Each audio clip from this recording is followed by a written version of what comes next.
Austin, Texas. Welcome to the 4 pregame show, and we've got one of the hottest games of the week for you. This is Fox College football, where 8th-ranked West Virginia, led by Geno Smith, come into town to take on the 11th-ranked Texas Longhorns. Hi, everybody. Gus Johnson along with Charles Davis. Partner, they've been talking about this one all week, all over the country. And the big reason why, the man you mentioned, Geno Smith, the quarterback at West Virginia. Obviously the leading Heisman frontrunner. But tonight, he'll get his biggest challenge of this young season because Texas's defense has not played their best game of the year. They believe they'll show it tonight, and they want to create a lot of turbulence in the pocket for the young man from West Virginia who can fling it. All right, coming up, 2 undefeated teams playing their second conference game, and we will have the opening kickoff and the impact players coming up. West Virginia, Texas, next on Fox.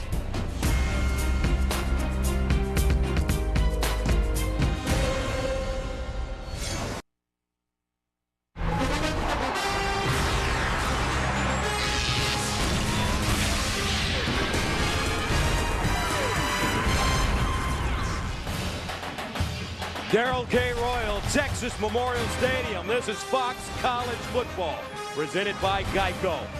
One of the hottest games of the week coming to you from Austin, Texas. Sellout crowd in attendance, over 100,000, as the Longhorns host the Mountaineers of West Virginia on a beautiful college football night. 66 degrees, nice and cool at kickoff time. Second all-time meeting between these two squads. The last in 1956. West Virginia winning 7-6. And this man, Geno Smith, will get an early opportunity. Texas won the toss, deferred. So West Virginia will receive the football. Nick Rolls will send it away for Texas. Tavon Austin, Stedman Bailey back deep. First road game of the Big 12 season for the Mountaineers.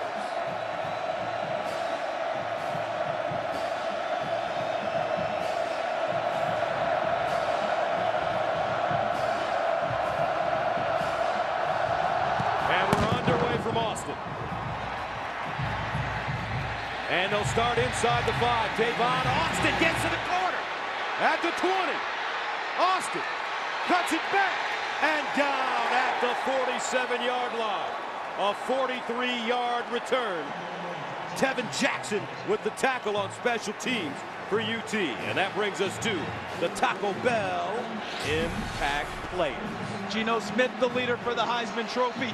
No interceptions so far in the year. Stedman Bailey, 303 yards receiving last week. And Isaiah Bruce is a playmaker at linebacker. For Texas, David Ash is coming of age as a sophomore. Joe Bergeron is a hammer as a running back. And Quandre Diggs leads the secondary that needs to play awfully well this evening. First down and 10 at the 46-yard line for Geno Smith. Last week against Baylor, 45 of 51 for a school record, 656 yards, and a school record 8 touchdowns, no interception. And he'll hand it off on first down. Andrew Bowie churning, and he gains 3 yards on the play. Jackson Jeffcoat with the stop.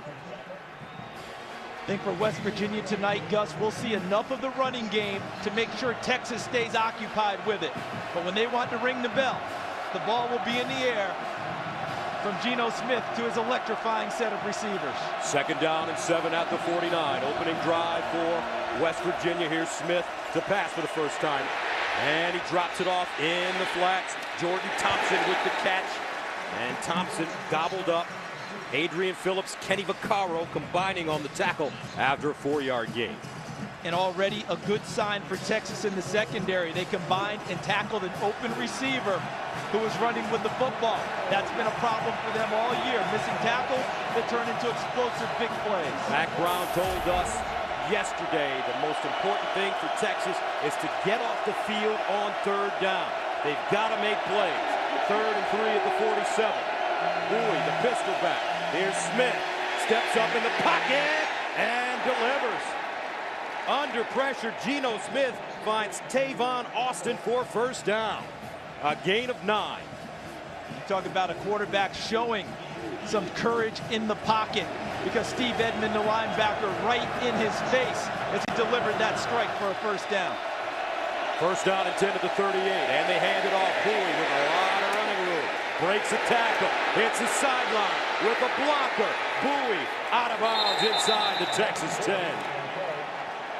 Michael Thompson there to usher him out of bounds, but that's a gain of 30 yards for Andrew Bowie, the sophomore from Jacksonville, Florida. And no sooner do we praise them for making a tackle in the secondary, we got our first big miss of the night, and it's Kenny Vaccaro, usually a sure tackler in the secondary, misses Bowie and gains extra yardage for West Virginia. Brings up first down and goal at the 8.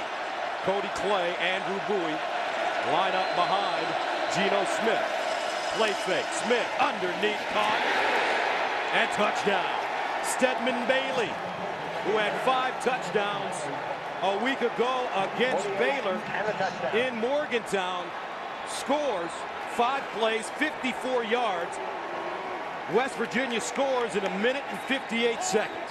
And not only did they score quickly, they showed toughness on this drive. Geno Smith staying in the pocket, taking the big hit on a 3rd down for a completion, and then coming back and finding Bailey for the initial touchdown of the night. So Tyler Bittenkurt comes in to attempt the extra point, and it's good.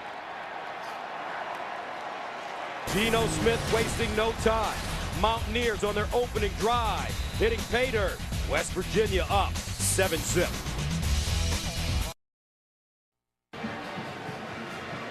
A successful opening drive for Geno Smith in West Virginia, and it didn't take him long. 5 plays, 54 yards. How about how he stood in the pocket on that 3rd and 3 when he gets 9? When people start to question whether you can rattle him in the pocket, it's going to take an awful lot, because Steve Edmond was right down the middle of Geno Smith on that 3rd and 3 throw. He stepped forward and threw it like an NFL player. His coach must be proud of him. Dana Holgerson, 41 years old, 4-0 this season, 1-0 in conference play in his 2nd year, 14-3 overall at West Virginia. But the dangerous DJ Monroe back deep. Last week against Oklahoma State, he returned to kickoff 100 yards for a touchdown, the 3rd of his career. Corey Smith sends it away, and Texas won't get a chance. This time it's Marquise Goodwin, the Olympian. And here come the Longhorns. Look at the dodge, keys to victory.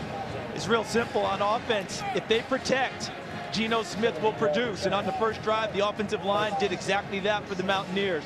For Texas, what they're hoping is to establish some ball control, run the football. And if West Virginia does not fit well in the running game,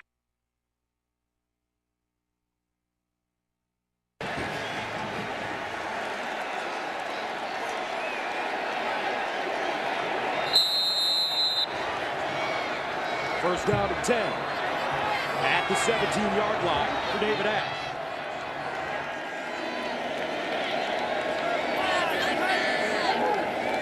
Ash to throw on first down, underneath, caught. Mike Davis. And he'll be close to a first down. Josh Francis with the tackle. And last week, the numbers for David Ash. Fantastic performance. The 1 interception, a zone blitz fooled him a little bit, but all in all, 30 of 37 was especially sharp on 3rd and 4th down. Cool under pressure, David Ash as a sophomore. Ash picking up 9, 2nd down and 1 at the 26. Robertson and Bergeron in the offset eye. Play fake. Ash in trouble. Scrambles, picks up the first down and gets out of bounds. Josh Francis chasing. And once again, the keys to victory. We saw protect, and produce. The offensive line protects Geno Smith. He produces big time. For Texas, they're going to want to run the football at some point. Establish some ball control.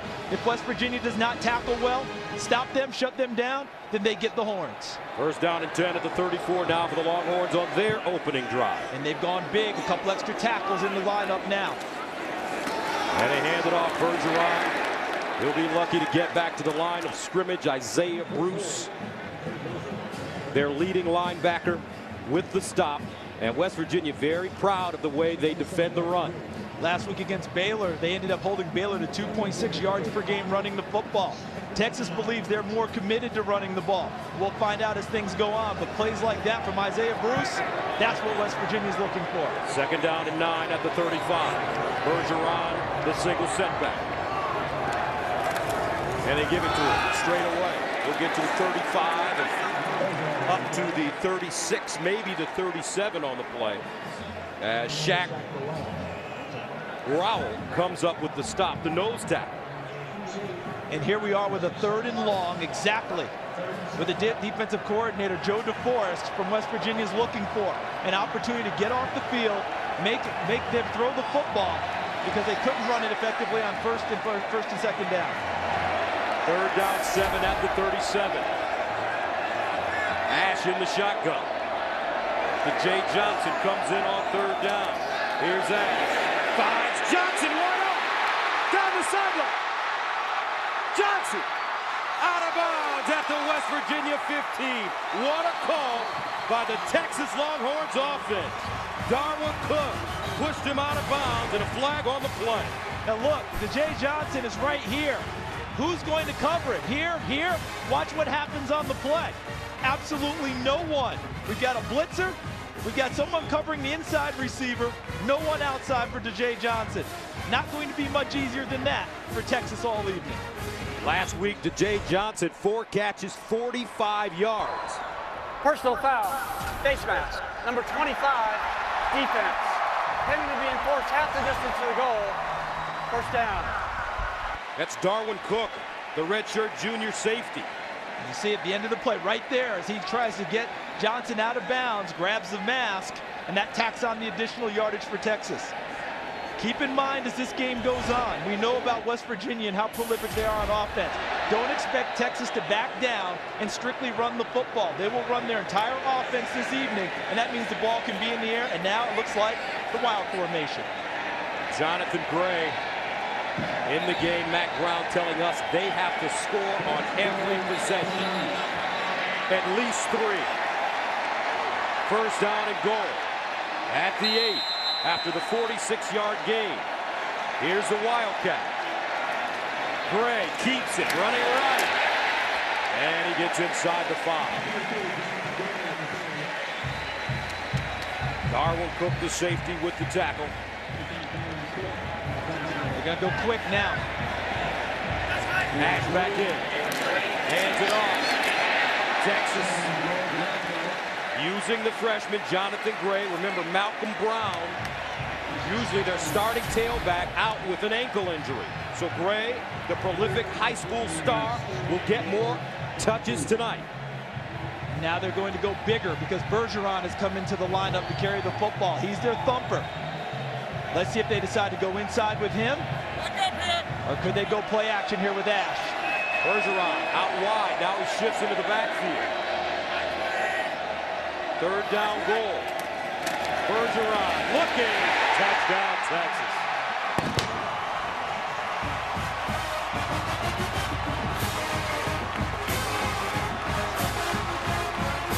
Partner, this game starting the way the entire country expected it to start.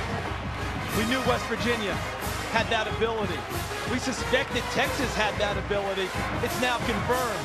This could be wide open all evening long. Last week against Oklahoma State in Stillwater, Texas, 440 yards of total offense, 80 plays, 36.5 minutes in time of possession. The time of possession could be a very interesting stat to pay attention to for Texas tonight. Just like that, 2 possessions, 2 touchdowns. Jay Johnson, 46 big ones, and Texas hits pay dirt. We're knotted up, 7 apiece in Austin.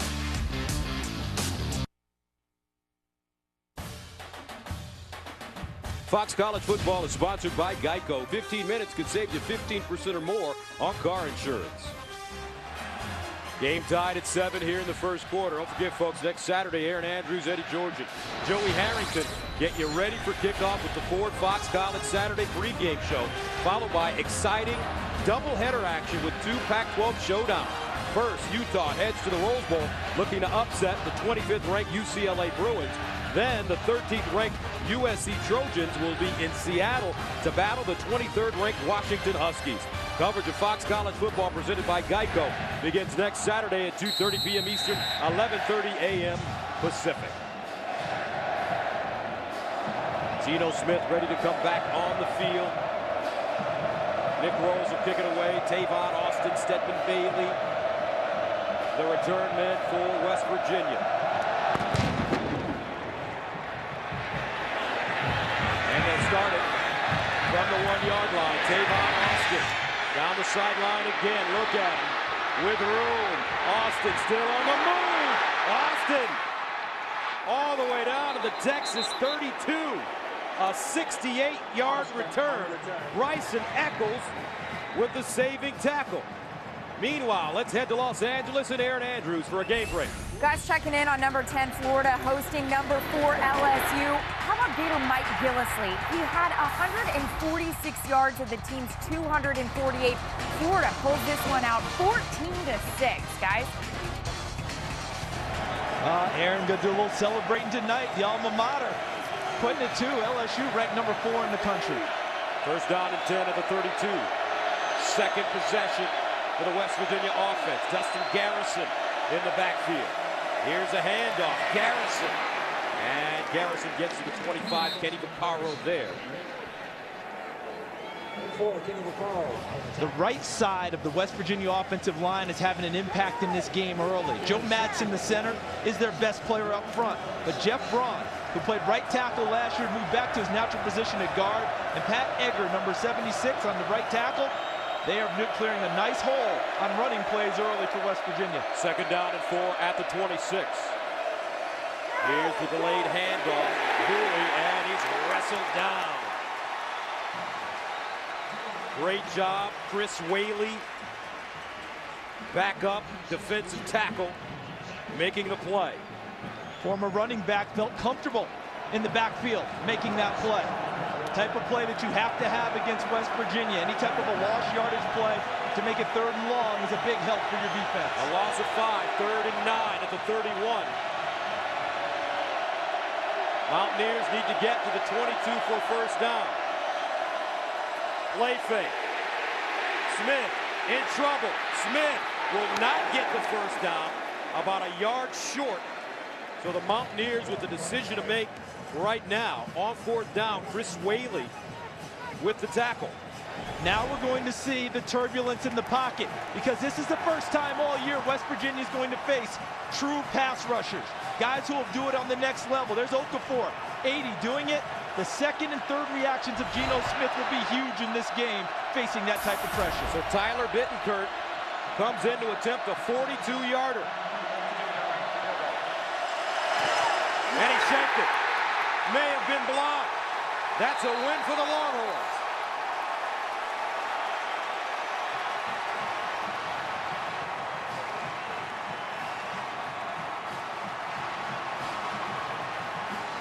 .7:16 to play in the first quarter. Texas with pressure. And the Longhorns will get the ball back.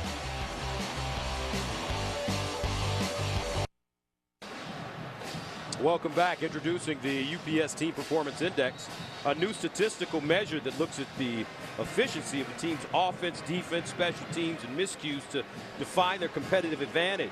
Check out the UPS Team Performance Index throughout the season for a look at the logistics behind a winning team. And Florida played above their index today to beat LSU. So Alex Okafor, 7th block of his career. Very timely for Texas. First down and 10 at the 35 for the Longhorns.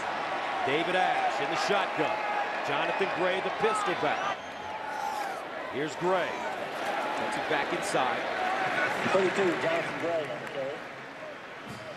Speaking of some big scores in college football, let's take a look. There's Colin Klein leading Kansas State. That game was close early, and then Kansas State went crazy later on down the stretch. And how about Florida? Mike Gillislee, 146 rush yards, 2 touchdowns. Iowa State, you kind of felt like that one was coming after the suspension of Casey Paul Hall, the quarterback from TCU. And Stanford comes back late in the game, gets it to overtime. and outlast Arizona. Second down and 8 at the 37. Here's the pitch, Gray. And Gray leans forward, and they were so impressed with the way Jonathan played last week at Oklahoma State. His patience at the top of the list. He does not run like a true freshman who ran for oodles of yards in high school, who could do whatever he wanted on a field, make extra jukes, extra cuts, and still beat people to the corner. He runs like a veteran. Where's the hole? He gets there in a hurry. One cut and goes. And those runs pay dividends as the game goes on. And later on, those runs get bigger and bigger. 12 carries, 68 yards. Texas's leading rusher last week. Third down and 6 for David Ash at his own 39. Here's Ash with time with a sideline first down. Good one. Out of bounds at midfield. What made that play was the Texas offensive line. The amount of time they gave David Ash to come off of one receiver, get to another one. He could have gone to the check down. They had a shallow cross with Mike Davis underneath, but instead he had the time and found Goodwin downfield for a first down.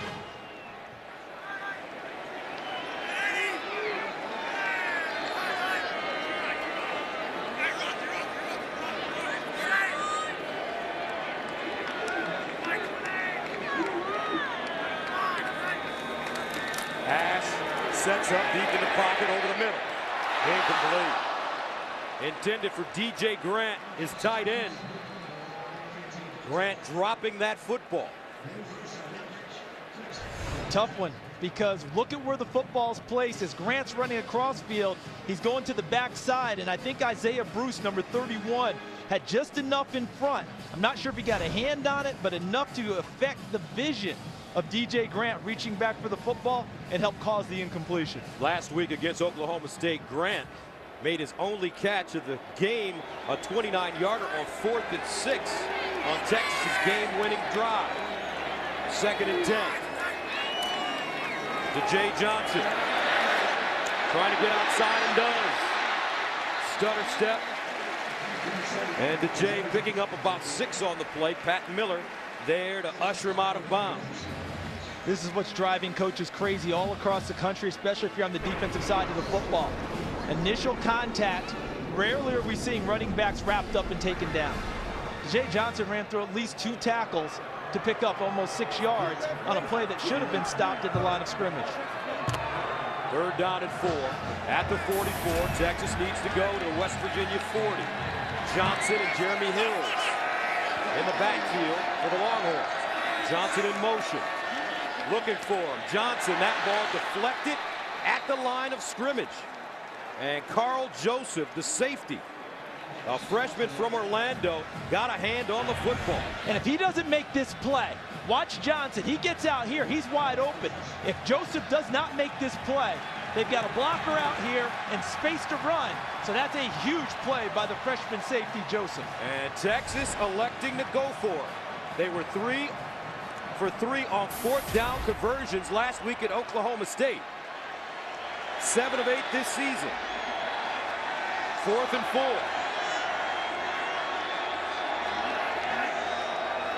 Ash. Rolling. Ash. Fires. Incomplete. Joe Bergeron had 2 hands on the football, and Texas turns it over on downs.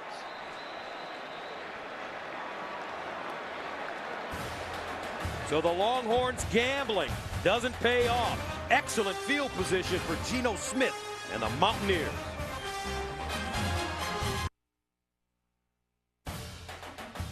Fox College Football is sponsored by Ram Trucks. Guts, Glory, Ram. By UPS. Let UPS put the power of logistics to work for you. And by Bud Light. It's the sure sign of a good time. Here we go. Game tied at 7. 4:43 to play in the first quarter.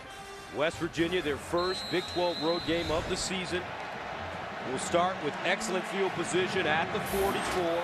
They've started at their own 46, the Texas 32, and now their own 44. Mountaineers playing with a short field here in the first quarter.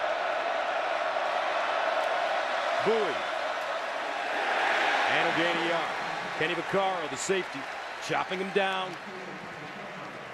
And already in this young game, we've seen something I'm not sure many thought we would see. Both defenses got to stop back to back. Texas slows them down, forces a field goal attempt, blocks it. West Virginia gets off the field on 4th down against Texas's offense.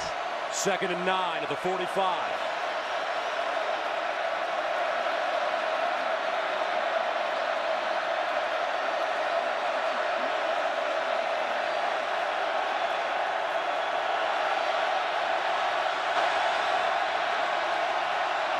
Smith hands it off to Bowie, and Bowie tracked down in the backfield.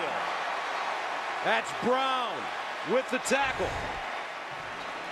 And that's a young freshman, Malcolm Brown, playing defensive tackle. Look at him. Straight ahead pursuit, follows his teammate right to the ball. Geno Smith over the middle. Caught, but not enough for a first down as J.D. Woods grabs it, but Texas swarming to the football. Quandre Diggs, first man to him. And they're going for it on 4th down and 2. Be careful of a hard count here, trying to get Texas to jump with this field position.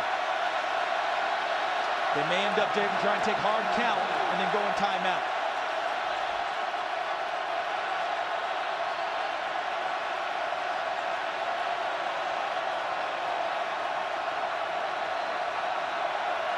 And they snap it. Bowie looking for the first down, leans forward, and he'll be close. And it looks like he has the first down. Andrew Bowie with the extra lean. That play took a tremendous amount of discipline by the offense of West Virginia, because it looks like they're trying to go hard count and draw you off. So Texas is now thinking, okay, we'll wait you out. And then they say, okay, forget it. We'll snap the football and fire off anyway. First down and 10 at the 46. Ruling on the field is that the runner reached the line to gain. Previous play is under further review.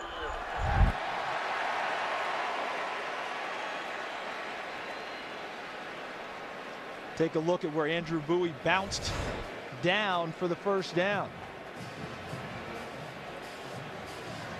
Runs through the tackle there. He's still on his feet. Hand goes down, but that still means he's up as he leans forward for the first down. See him backing his way in, but as he goes down, the hand is still up. He's fine there. Wait till the forearm hits. And now the knee is down right here. There's your football. They've got to determine if that's far enough for the first down.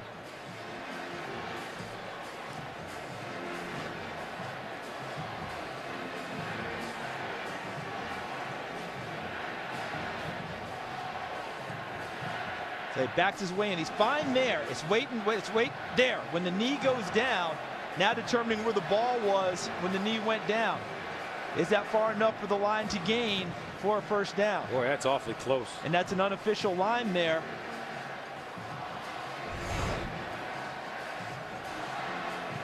I think it'll be tough to say that he didn't based on that. Mike Pereira, our rules analyst at the Command Center in Los Angeles, joins us. Mike? I am going with you. After further review, the ruling on the field stands. First down, West Virginia. I think that's exactly the right call. As you said, Charles, the hand does not put him down. The knee was the first to touch. And to me, there's no way that you could move that ball. That's the right thing to do, is stay with the call. All right, Mike, that's the first 4th down conversion for West Virginia this year. At the 46. Clay and Bowie in the backfield. Smith, strong in the pocket, incomplete. Intended for Tavon Austin, who stretched out for it. But the one thing you have to credit this Texas team, they have been getting pressure on Geno Smith. And the pressure goes hand in hand where the front works with the back. Pressure on Geno Smith, and Vaccaro's coverage was good in the secondary, made Austin make a second move in order to try and get open. First incompletion for Smith. 2nd and 10.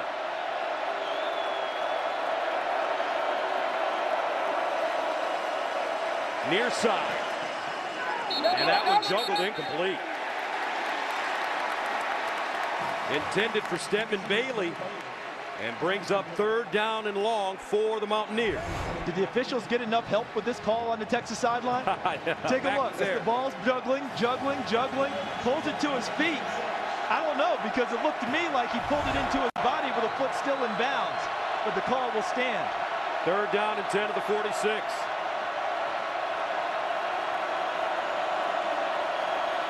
Texas blitz. Smith underneath. Caught by Austin, but he is tackled immediately to Marco Cobbs. The defensive backs and linebackers for Texas early in this game are doing a nice job snugging up to the receivers, trying not to give them much room to maneuver. So another 4th down. They need 4.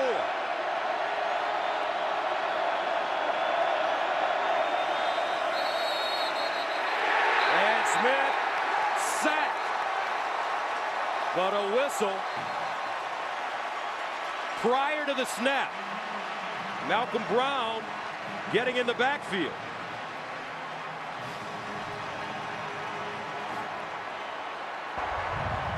Prior to the snap, timeout, Texas, 30 seconds in length. 1:59 to play in the first quarter. A big 4th down coming up when we return. 4th down and 4 at the 40. The timeout Texas called late cost themselves the sack and the football. They'll have to try and stop them again. Empty backfield for Geno Smith. 5 receivers set.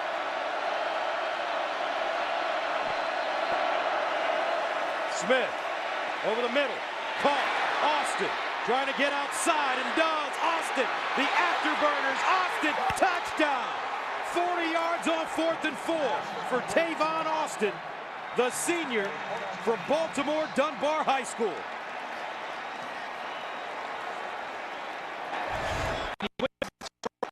Start. Okay, there's Austin. Just works right into this middle area and really is unencumbered. And see, Phillips, 17, works too far this way. And once he did that, Austin's inside, and now he's off to the races. And Geno Smith finds the open guy as well as anyone playing the game today. Extra point up and good. 1:55 to play in the first. West Virginia taking a 14-7 lead. And on the drive, which was an 8-play, 56-yard drive, West Virginia converting on 4th down twice. A 4th and 2 at the 48 and a 4th and 4 at the Texas 40. See, here's the catch. This is post-catch. He already won the route because he got inside of Adrian Phillips, number 17, who overcompensated moving outside as Austin worked his way inside.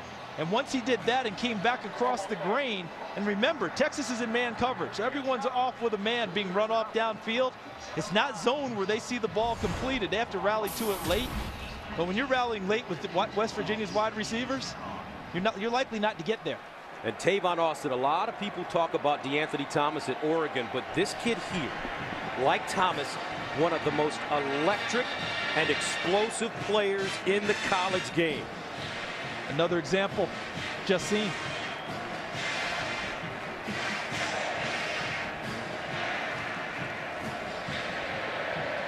Tavon Austin with 10 or more catches in all 4 games this season. 3 catches so far, 55 and a score. How about Texas on that last drive? They actually had gotten off the field, but a late timeout came in from the bench. And once you get that timeout call, that allowed West Virginia to run the play again. And the ball falling off the tee.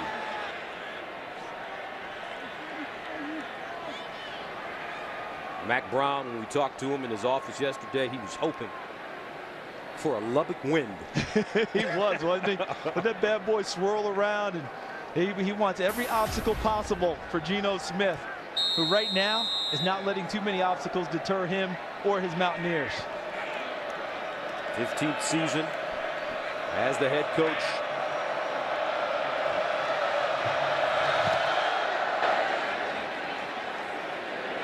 This one will not be returned as Goodwin takes a knee. Let's go back to Aaron Andrews in Los Angeles for a game break. Guys, how about 3 quick scores for number 6 South Carolina over number 5 Georgia? And this is Ace Sanders with the 70-yard punt return.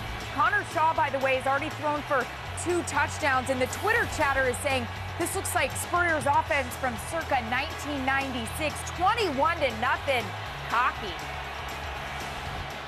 Well, the old ball coach must be happy so far with the way his Gamecocks are playing. And they beat Georgia last year with big plays, as we all remember. Aaron and crew, fake punt with Melvin Ingram for a big play. Had a shootout. Right now, they're getting the better of the Dogs. From the 25 for Texas, off first down to Jay Johnson.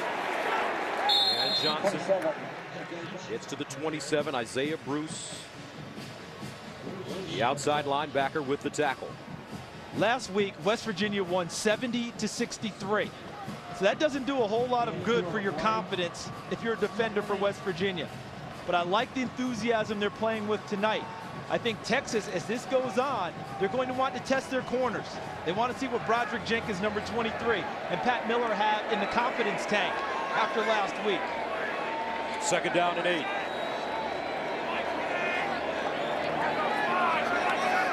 Goodwin on the jet sweep.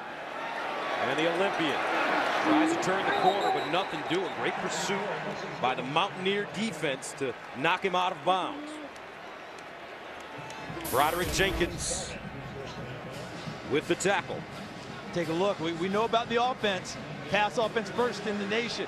Pass defense 118th out of 120 teams playing Division I-A football. West Virginia defense against the pass, giving up 353 yards per game. 3rd down and 7 at the 28. Jeremy Hills in the backfield next to David Ash.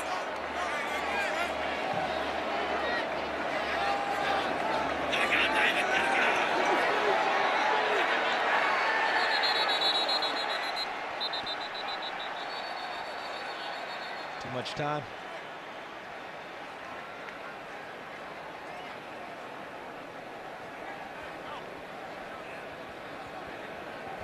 Prior to the delay, timeout, Texas. Their 2nd of the half, 30 seconds in length. Well, the last one actually cost them. This one saved them on offense. In the meantime, tomorrow, Fox NFL Sunday has a full slate of games featuring Michael Vick and the Eagles taking on Ben Roethlisberger and the Steelers, or Jay Cutler and the Bears face off against Maurice Jones-Drew and the Jaguars. It all begins with the Built Ford Tough Fox NFL Sunday pregame show at noon Eastern, 9 a.m. Pacific. How about Jay Cutler? Got Brandon Marshall back. He looks like a different man. The two of them needed each other, didn't they? They had monster years in Denver together. And I know all of our well wishes go out to the head coach of the Indianapolis, Coach Chuck Pagano. Diagnosed with a serious illness this week.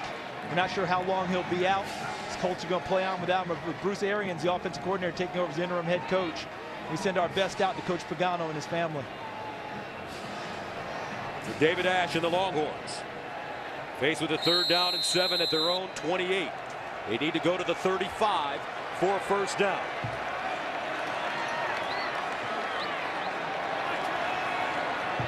Hill's a very dangerous man in the backfield on 3rd downs.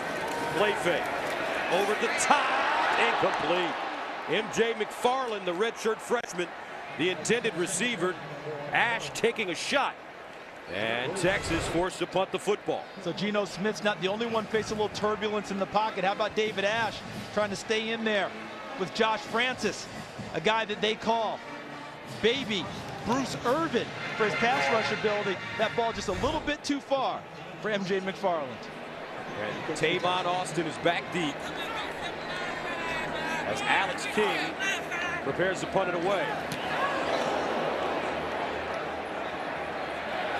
Austin allows it to take a bounce, and Austin slung out of bounds. Nicely done, Ryan Robertson. 47-yard punt and a 3-yard return. So for the first time in this ball game, West Virginia will play with a longer field. Yeah, their field position has been excellent because the kickoff return game has been particularly good to West Virginia, both times on the left side.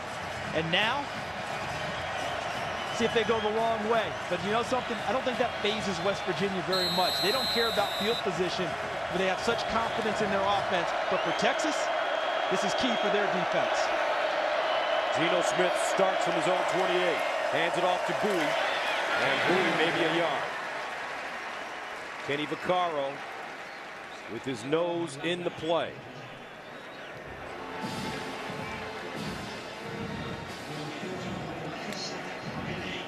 And that should take us to the end of the first quarter.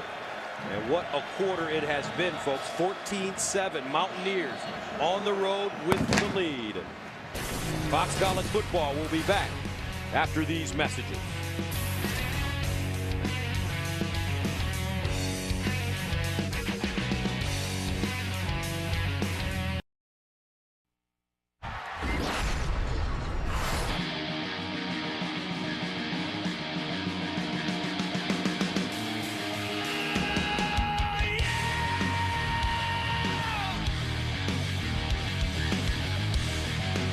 Welcome back. Austin, Texas. Darrell K. Royal, Texas Memorial Stadium, 14-7. Mountaineers leading on the road. Geno Smith faced with a second down and 8 at his own 30. They fake the reverse, set up a screen. Bowie with a first down and more. Cuts it inside. And Andrew Bowie, tackled by Chris Whaley, picks up 17. Like the call from Dana Holgerson, because he's realized the pressure has been ramped up from the Texas defensive front, and he let them get turned loose towards the quarterback off the fake reverse and throws a screen to combat the pressure and try and tamp it down a bit. First down.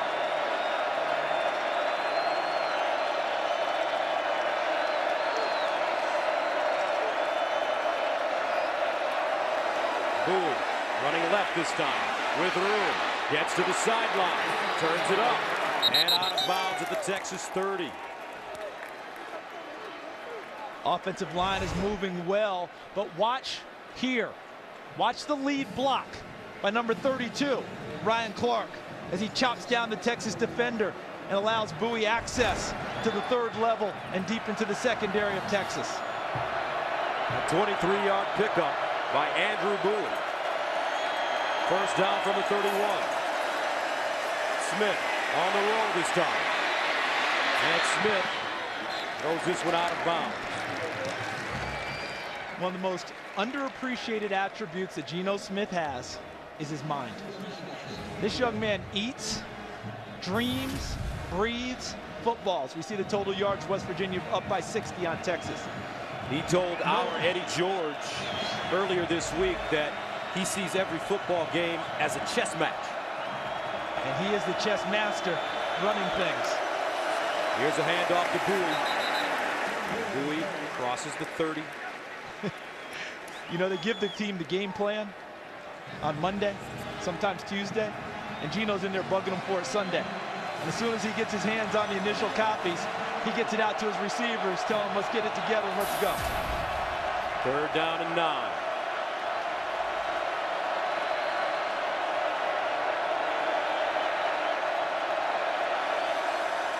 Smith over the middle. Incomplete. No flags on the play. Michael Thompson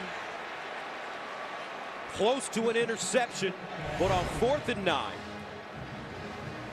A lot of people wonder, why do you throw this ball into what appears to be double coverage? Why didn't you see that? You know why? Because he counts on his receivers to win a lot of routes. And on 4th and 9 at the 31, West Virginia going for it. Remember, their field goal kicker is 1 for 3 for the year, Bittencourt.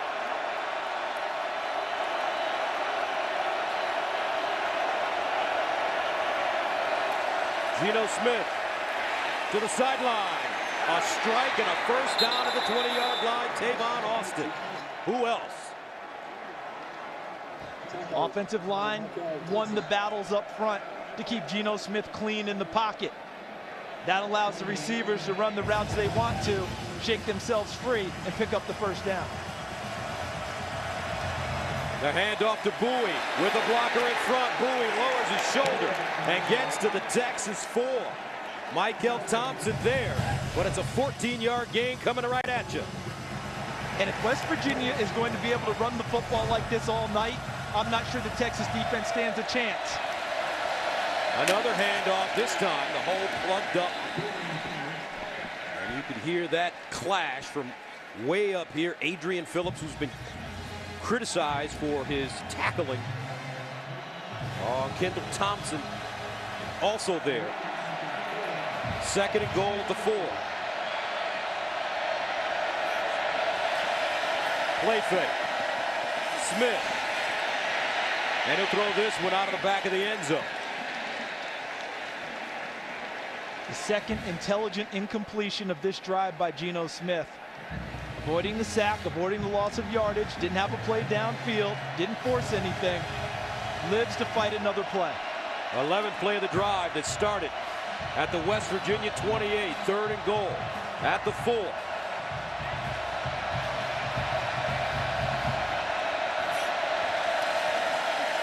Bowie, touchdown Mountaineers.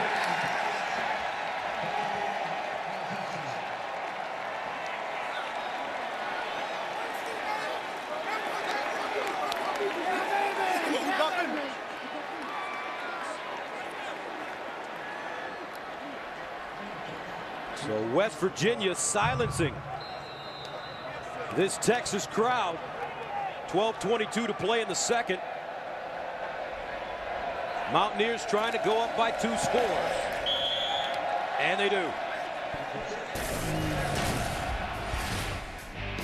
West Virginia taking control of the offensive line right now, running the ball at will.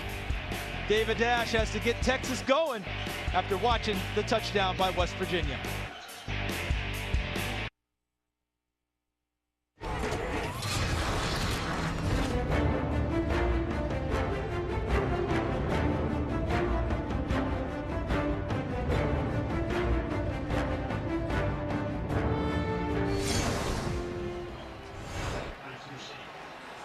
Last week, Geno Smith, 8 touchdowns. He threw for over 650 yards. But so far in this football game, the rushing game, very prominent. Andrew Bowie with 12 carries for 74 yards. And on that drive, don't forget the screen pass for 16 yards helped him accumulate the 62 total. They helped put him in the end zone. DJ Monroe, Marquise Goodwin back deep. Corey Smith sends it away. Goodwin from the 6. Goodwin with a lane. Goodwin turns it on and gets all the way up to the 45. Olympic speed, folks. A 48-yard return. He saw a crease and turned on the Jets.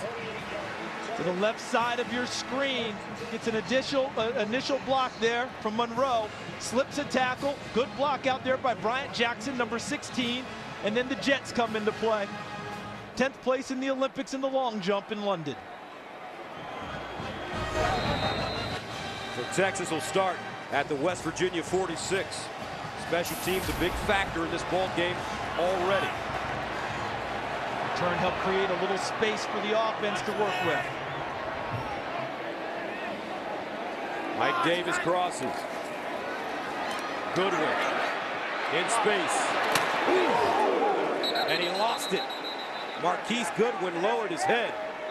And he felt that one. Carl Joseph, the freshman, put it on him. That's a true freshman from Orlando, Florida, who went through spring practice and won the free safety job during those 15 days of practice at West Virginia. Graduated high school early in order to enroll. Listen to this.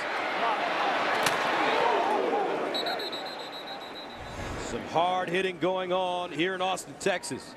Back after this.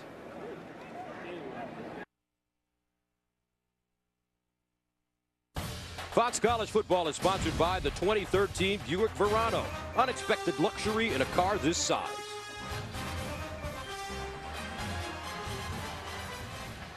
And right now they're taking a look at the last play. Marquise Goodwin, the boom lowered on him by Carl Joseph, the freshman. They want to see if it's a fumble. Here's the hit by Joseph, number 8. Ball is shaking free before Goodwin goes down, And then look who comes in, swoops in and gets it, Isaiah Bruce. So to me, that's a fumble and a clear recovery by West Virginia. To me, this call should go West Virginia's way. See, the ball's working its way free from Goodwin before he hits the turf. And now we have clear possession, to me, by West Virginia. Mike Pereira, have you got a chance to take a look at this one? I have, and I leave it all to you. I think you're dead solid right on that. You know, you look from behind, and the key is before After that knee further hits, the review, ball's already sliding The out. runner fumbled the ball. It was recovered by West Virginia. It'll be first down West Virginia at the 38. Please put 12:06 on the clock. So Carl Joseph dislodging the football with the monster hit. And West Virginia has it once again, only the third turnover of the season for Texas. And thank you, Mike, for taking a look with us, but that's what we saw. That ball was working its way free off of the hit by Joseph. And right now, Gus, in this game, the biggest hits, the biggest blows are being dealt by West Virginia. Their offensive line against Texas's defensive front in the running game, and then that hit by Joseph from the secondary. First down and 10 at the 38-yard line for Geno Smith and the Mountaineers. Busted play. And Texas right on top. Now, with Geno Smith's command of the offense and you see a play busted like that, who do you think's fault it was? Do you really think that's Geno? Or you really think that's going to be Andrew Bowie, the running back? Because earlier this year, Bowie went the wrong way. Geno kept it and went 28 yards for a touchdown. Loss of 4, second and 14. They pitch it back. Geno Smith in trouble. Geno Smith sacked at the 19. Jackson Jeffcoat, Kendall Thompson. The trickery fools no one in Austin. Credit the guys back there, the defensive secondary. They were not fooled, did not have their eyes in the backfield, watching the action and losing the receivers. They stayed with them the whole way. Brings up third down and 27.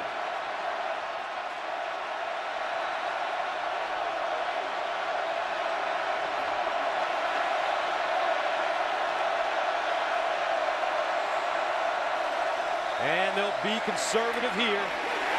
Jackson Jeffcoat tackling Andrew Bowie, and West Virginia will punt. And that shows some maturation by the Texas defense at a time that their team, the overall Texas squad, needed a stop on defense. They went out on the field and gave it to them.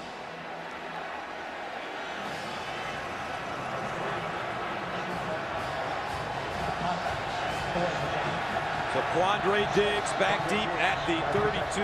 Defensive coordinator Manny Diaz. Remember, his defenses get better as the game progresses. Bittencourt standing at the 9. High snap, handle, and blocked. West Virginia gets a roll, but it's downed at midfield. Carrington Bindum with a hand on it. Texas in business once again.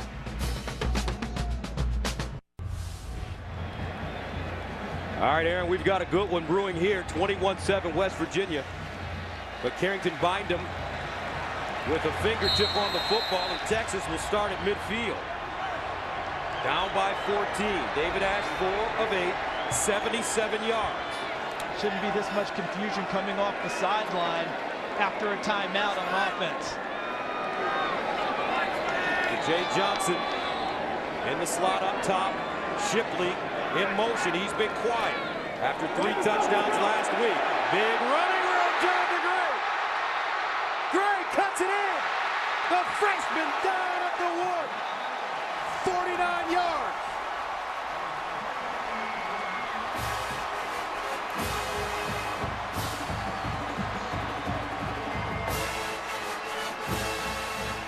What a great-looking set of confused players Texas had on that run, because they looked like they were having trouble figuring out what the offensive set was. Finally got it in gear, and then to the left side of the line, Gray on a serious jaunt.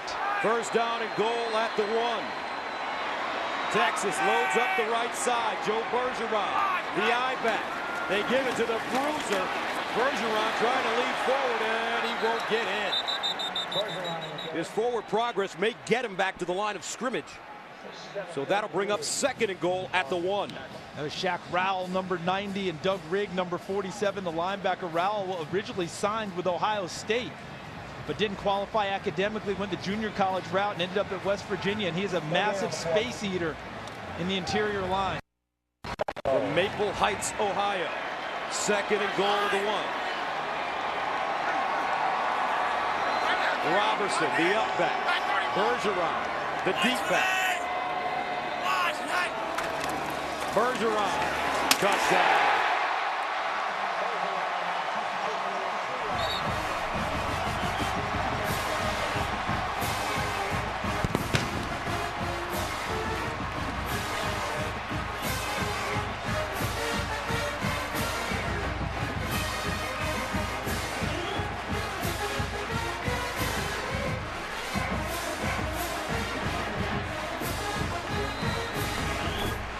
Starting to get warm in Austin, folks. 8:45 to play, 2nd quarter. Anthony Farah, the Penn State transfer, in to attempt his 2nd extra point. And it's good. But the defense making this possible. This is what got Texas back in the game. Carrington bind him after a defensive stop with the block, which led to Joe Bergeron making it a 7-point game.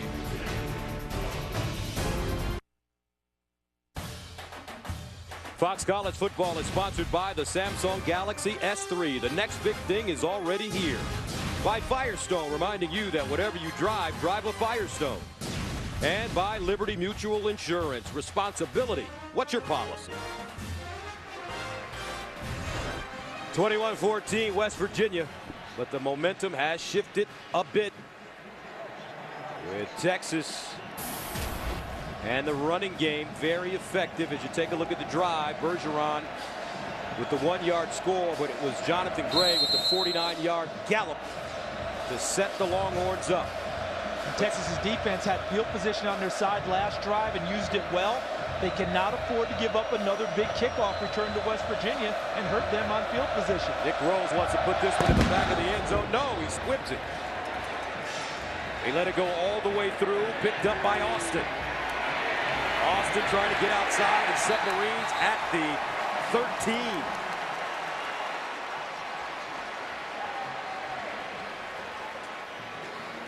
So as Geno Smith prepares to come back on the field, it brings us to our Aflac trivia question. If Geno Smith has completed 83.4% of his passes this season, who holds the FBS single season record for completion percentage? Wow. And he was a pistol. Ooh. 1st down and 10 at the 13. You like that, eh? That's good. That's a good hint. Andrew Bowie in the backfield. Crowd really getting into it now. Bowie breaks it back, stood up and driven down. Terrific looking play by the middle linebacker Steve Edmond. And last week against Oklahoma State, because of the youth of these linebackers, they took some bad angles on tackles. It looks like they spent a good week working on that.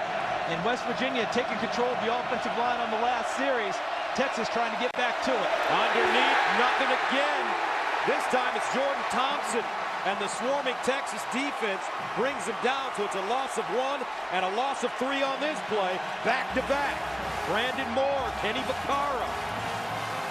Remember, Manny Diaz was hired as the coordinator because Mack Brown feels that he makes some of the best adjustments for a coordinator in all of college football. 3rd and 14. Geno Smith. And Smith lost it. Loose. Jeff Cook there. Touchdown, Texas.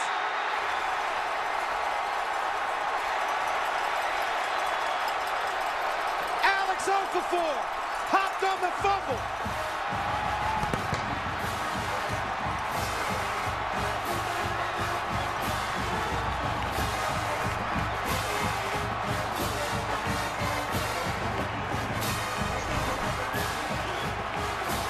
From the backside, Okafor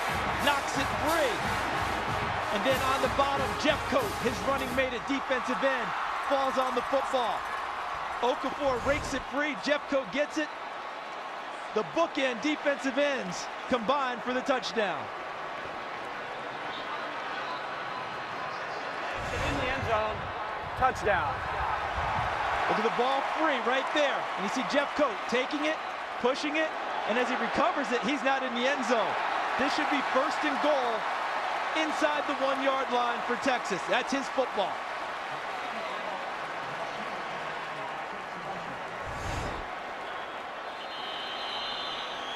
No. Previous play is under further review.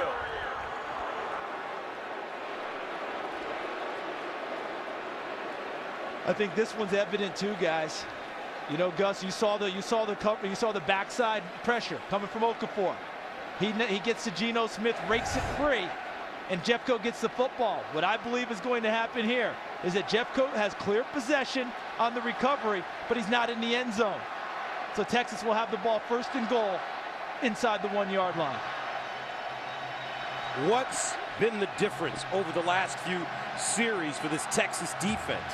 I think that the coverage has gotten better in the secondary and the linebackers. They've decided that they're going to snug up to all the wide receivers and take away that space that they normally have. And if they end up, you know, continuing this pressure, that'll get it done for them. And look at this Texas sideline. Enthusiasm, energy. In the meantime, we'll join Mike Pereira. Mike, your thoughts?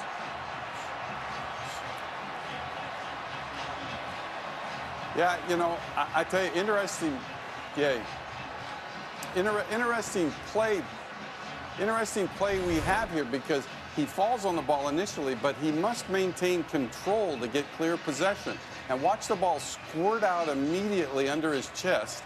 And now he's going to regain possession with the ball maybe touching the plane of the goal. I mean, if I look at this, to me, I don't think he clearly had possession until he finally regained it the second time when the ball broke the plane. So remember, they ruled touchdown. Tough one they have to look at here. So, Mike, my question would be, though, when he grabbed the football and as it went underneath him, he was prone on the ground. After further review, the ruling on the field is confirmed. Touchdown. Remember, the key is that when recovering a fumble, just like making a catch, if you're going to the ground, you must maintain possession when you hit the ground. And that ball scooted loose, and then when he regained the possession, it had actually broken the plane. Gotcha. So that is the right ruling to stay with the touchdown. All right, Mike, wonderful job. Texas with 7:37 to play in the second with an opportunity to tie this game up. Anthony Ferreira. We've got a ball game in the Lone Star State. 7:37 to play in the second. Longhorns, Mountaineers tied it. Jackson Jeffcoat with the fumble recovery in the end zone after the Alex Okafor sack. Manny Diaz's defense wreaking havoc over the last few series against the West Virginia offense, and we're tied at 21. Really believe they're getting great help from their secondary and linebackers now in coverage, making it take a little bit longer for Geno Smith to find people downfield, which increases the level of the pass rush. Look at the points off turnovers for the season for Texas. A decided advantage. Nick Rose will kick it away. He squibbed the last one. Tavon Austin, Stedman Bailey back deep. And he'll squib this one. And the ball covered up at the 27.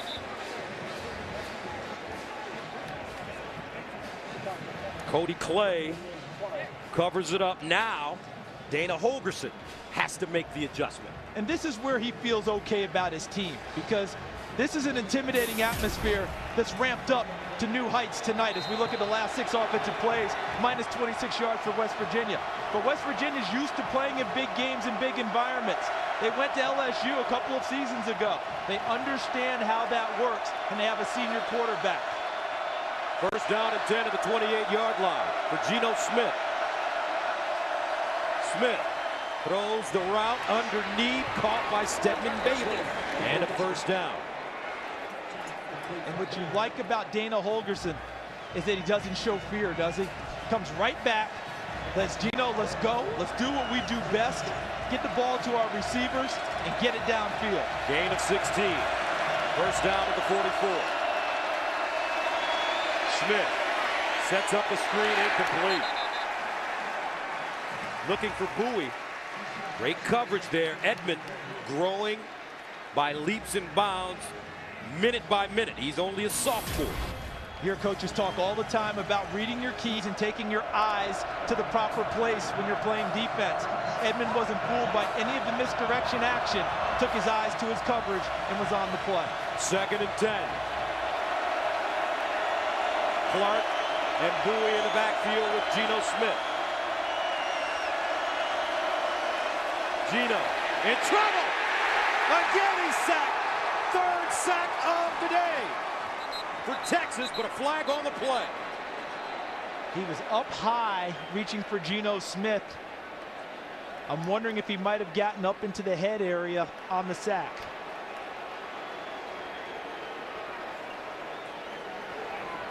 Personal foul, hands to the face, number 85 defense. 15-yard penalty from the previous spot, and the player does not have to leave the game because the foul caused his helmet to come off. Watch, coming from your left side is the main pressure on Geno Smith, but they also get it in his face. Right there, there's the miss by Reggie Wilson. But the penalty is inside. Look at Dorsey, 85, right in front of you. There's the hand working against the offensive lineman, and that ends up taking his helmet off. That's why the call was made. First down to the 41. Far side, ball caught by Bailey, spins out of trouble. A 7-yard gain. Steve Edmond brings him down. That move by Stedman Bailey, Carrington Bynum had him lined up for the big hit and tackle, and he made it miss in open field. 2nd down and 3. And Bowie with a first down and more. Protecting the football, gets to the Texas 15. A 19-yard gain. Michael Thompson with the tackle. West Virginia's playing against type most of this first half in their ability to run the football. Coming into the game, the storyline was, what would Texas do running the football, and how would West Virginia make just a few yards? Instead, it's been turned around a little bit. 16 carries, 91 yards for Bowie. He's averaging 5.7 yards per carry.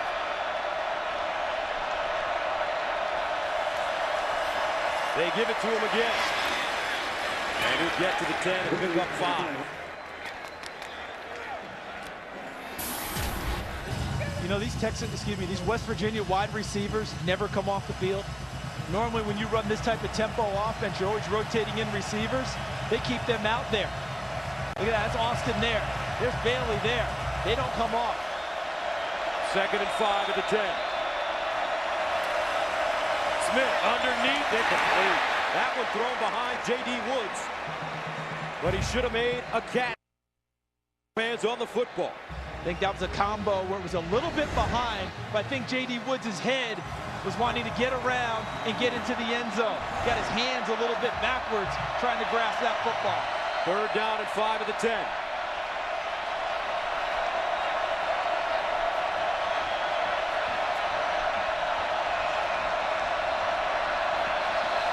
Smith to throw.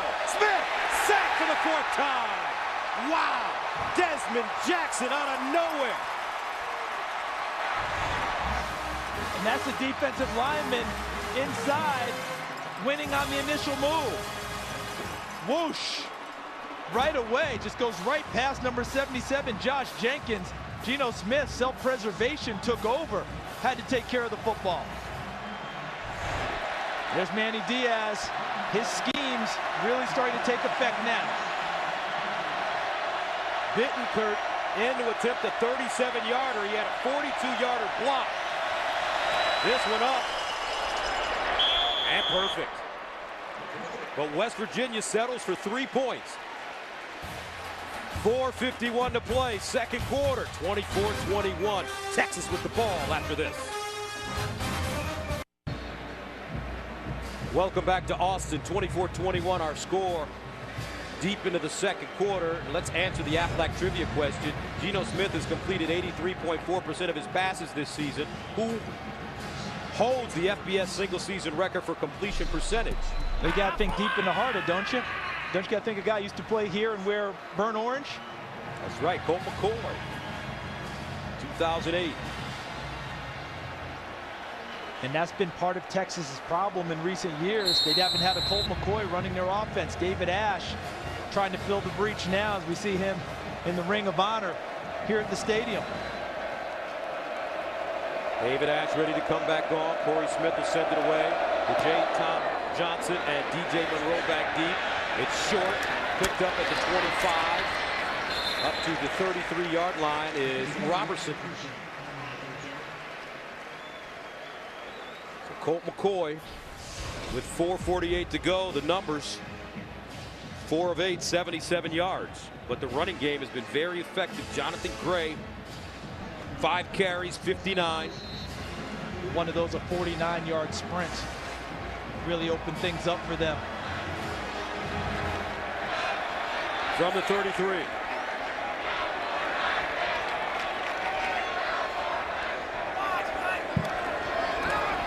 Gray. Ooh, Gray. Great tackle by Josh Francis, because if Gray gets through that hole, he's got plenty of room. When you're playing against teams that spread it out and make you tackle in space, and look at that hole, as you talked about, partner. If he doesn't make that play, people are blocked downfield. So when you're playing teams that spread it out and play in space, every tackle you make can be viewed as a touchdown saving tackle. That could have been another one. Second down and 8 at the 35. Shipley, gobbled up. Great read by Broderick Jenkins. Now a loss of 3 on the play. And that was a case of a defensive back, a corner, trusting his eyes, trusting his read. He saw the play, read it, got up underneath the blockers before they could form, and makes a big stop in the backfield. So on 3rd down and 11, Marquise Goodwin back on the field. He'll be the receiver. Second in the slot at the top of your screen.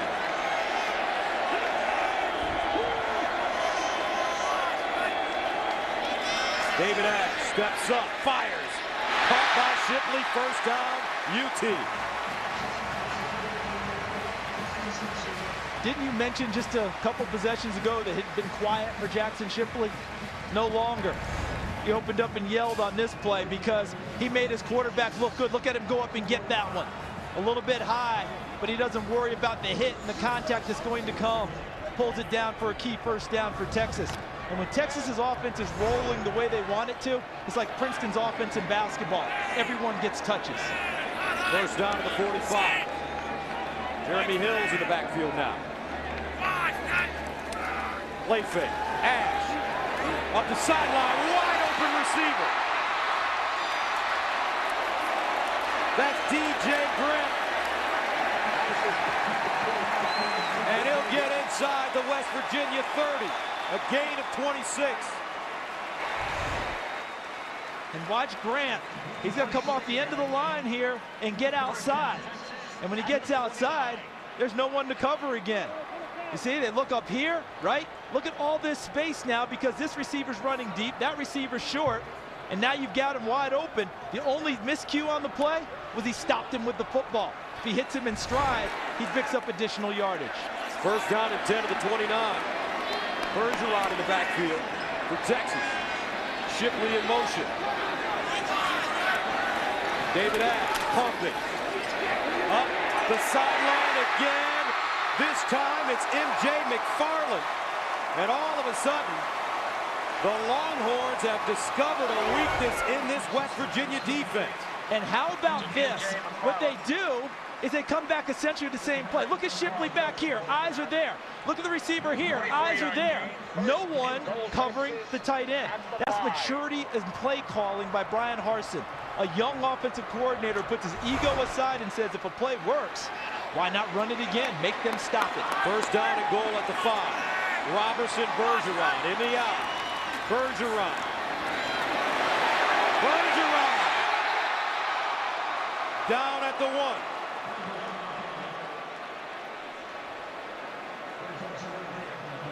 140 and counting.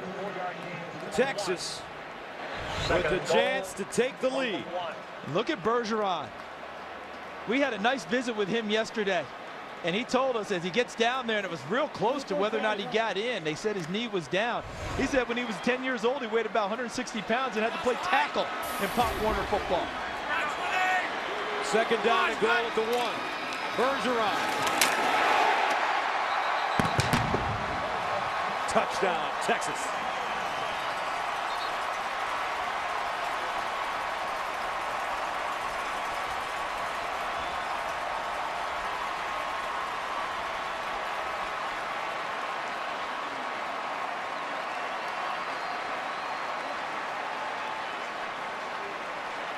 Remember when West Virginia was punching first earlier in this game? Texas has come back out of their corner and started swinging back.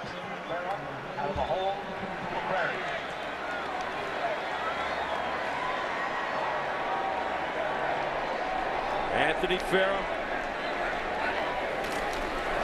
How about this? Number 11, Texas. Taking the lead on their home pitch as we come to a close here in the first half, 28-24. 10 teams, what do you see? Baylor, #3 entrepreneurship program in the country. Iowa State, #2 in bio and ag engineering. Kansas, #1 grad programs in city management and special ed. Oklahoma, #1 in freshman national merit scholars. Kansas State, top 10 for all scholarship programs, and Oklahoma State, nation's first advanced degree for unmanned aerial systems. Texas, #2 producer of PhDs in the U.S. TCU, top 10 in entrepreneurship. Texas Tech, world recognized in wind engineering research. West Virginia, tops in biometric research. We got to go to break.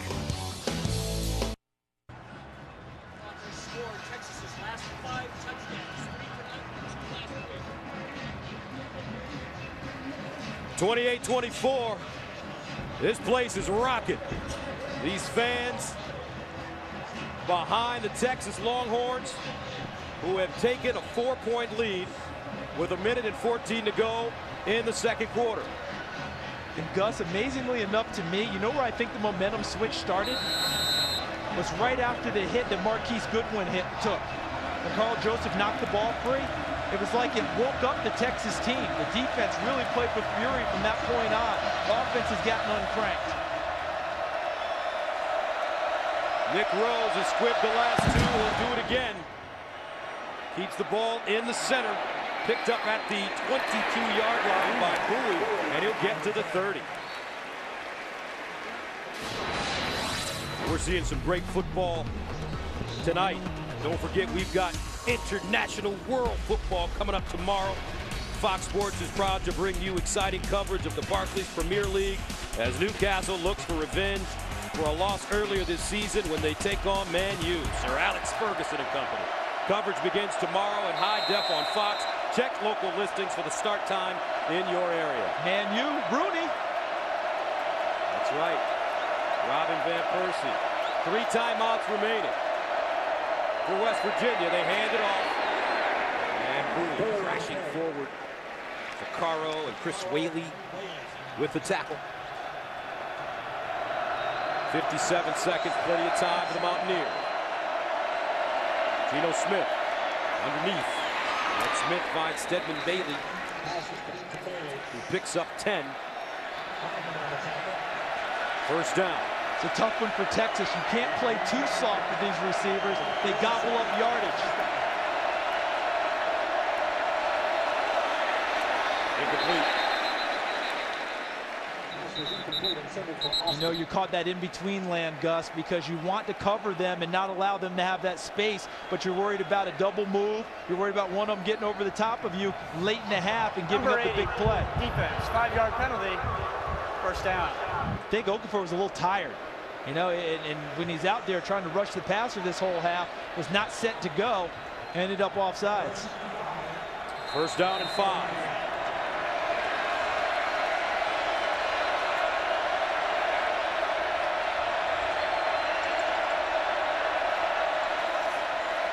Austin. He'll get out of bounds close to the first down. Clock stopping at 36 seconds.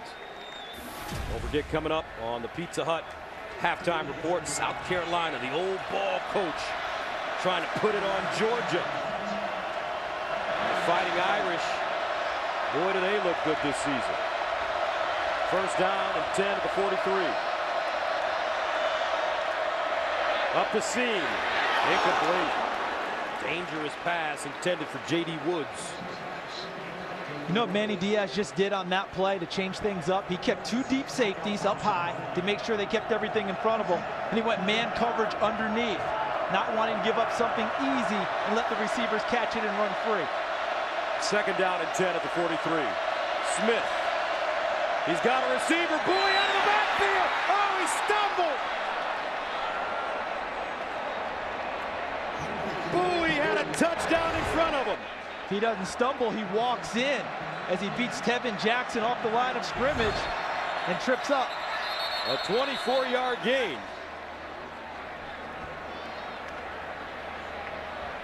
Timeout, Texas. Their final timeout at half, 30 seconds in length. So Texas out of timeouts. West Virginia with 3 remaining.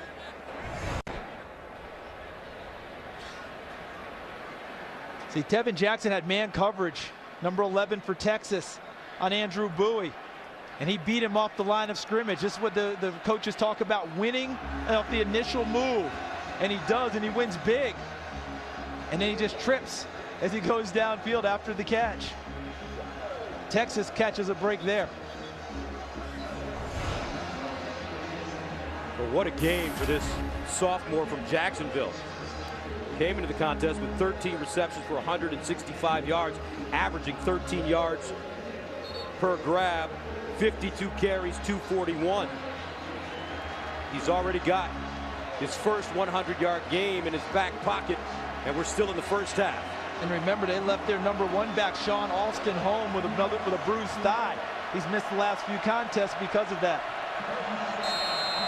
First down at the 19, 18 seconds to go.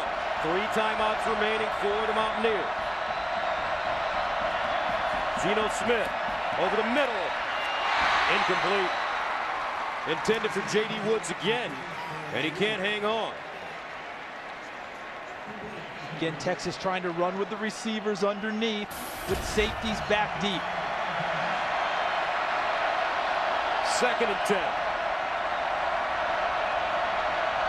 Longhorns have come awfully close to picking one off. Geno Smith has not thrown an interception this year. Out wide this time. And it's Bailey. Carrington find him there as he gets out of bounds to stop the clock at 9 seconds. Gives him a chance for one more shot before they have to think about field goal.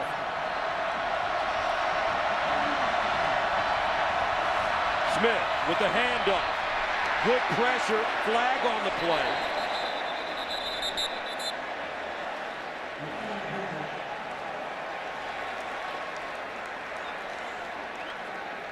And they were playing field goal the entire way with that call.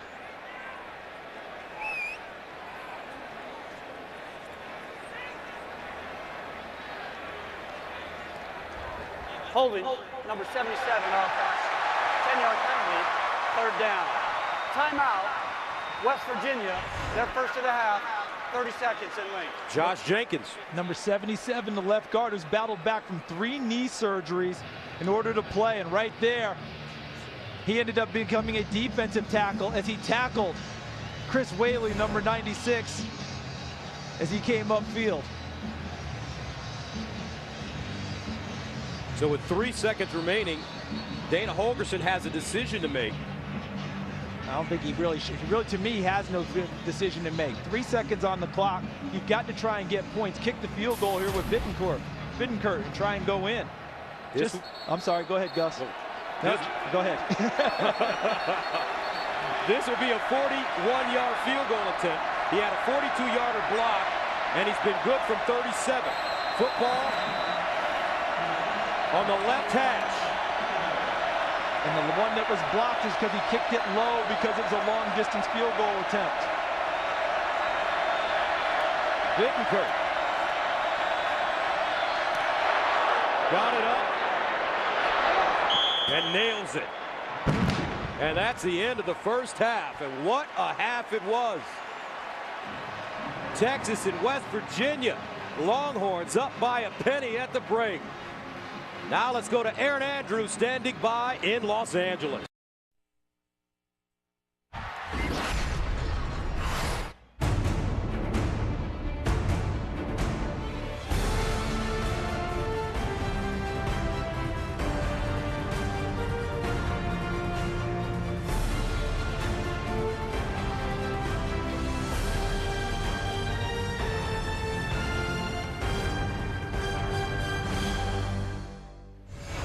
Welcome back to Darrell K. Royal Texas Memorial Stadium. And as we prepare to head into the third quarter, the Longhorns lead it 28-27 over the Mountaineers. Gus Johnson along with Charles Davis. We had a feeling that this could be a special one, and the first half proved that, we were right. Started right out, didn't it? West Virginia gets the ball after a great kickoff return, takes it right downfield and scores. Texas turns around, comes right back at them, and it's been toe-to-toe ever since. West Virginia extended at one point to 21-7, and there's a big hit by Carl Joseph that let things go, got things really moving well for West Virginia. But since that moment, Texas really turned things around. It was almost like a wake-up call. And since that time, Texas has outscored West Virginia 21-6 to put us where we are now at 28-27 Texas. Usually that type of a hit energizes the team that does the hitting. In this case, it's like it slapped Texas. It's like, oh, hold on a second. Let's get back into it, and that they did. As you take a look before the Goodwin injury, outscored West Virginia 21-6, and moments ago, our Julie Alexandria caught up with Texas head coach Mack Brown. Told them they've got plenty of energy. They're having fun. Just keep it up. Got to make more critical plays. They've had 3 4th downs made them. We had a chance to make ours. We didn't. Kicking game, we got in trouble early. We kind of took over late. It's probably going to come down to a turnover, too. We got the lead. We got 30 minutes against a great team, and we get the ball. How much fun is that? It's a lot of fun. Thank you so much, Thank Coach. you. So Texas, who deferred in the first half, will receive to start the second half as David Ash gets warm. And I think one of the big adjustments made was Manny Diaz and what he had a chance to do with that Texas defense. They brought so much pressure. Officially 3 sacks in the first half on Geno Smith. And they were able to do it because the secondary, Dwayne Aquina, who is the secondary coach, I think that he went to his guys and said, fellas, you're good enough to do it. Expect to play. Let's challenge these receivers for West Virginia and not let them just run free. By getting closer to them, cutting down the space they had to operate, it allowed the pass rush to have an effect. So Marquise Goodwin, DJ Monroe, back deep for Texas. And everyone's kind of given up on the kicking deep, haven't they? We've had a lot of big plays in the kickoff return game, both sides. Let's see how West Virginia plays it to start the second half. Goodwin did have a 48-yard return, and they kicked this one deep. And he won't get a chance here out of the end zone. Nicely done by Corey Smith. So David Ash will start from the 25. And your thoughts on Ash's performance in the first half? I thought it was fine, because when you watch what David Ash had to do, handled the pressure pretty well, distributed the ball. I think they want a few more people to touch the ball in the second half. You mentioned Jackson Shipley was quiet. He had 1 catch, I believe, in the first half. We haven't seen Mike Davis really get involved out wide. I think they want to still try to attack the corners of West Virginia, and that'll bring these wide receivers back into play. First down and 10 at the 25. Joe Bergeron in the backfield. And they give it to him off first down. They'll make that Jonathan Gray.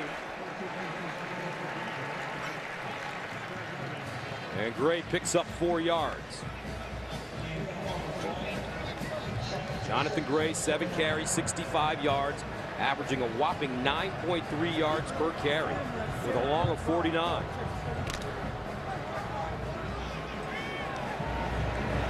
Second down and 6. Jay Johnson, Jeremy Hills. Ash throws a screen. Hills with a lane. Hills gets to midfield.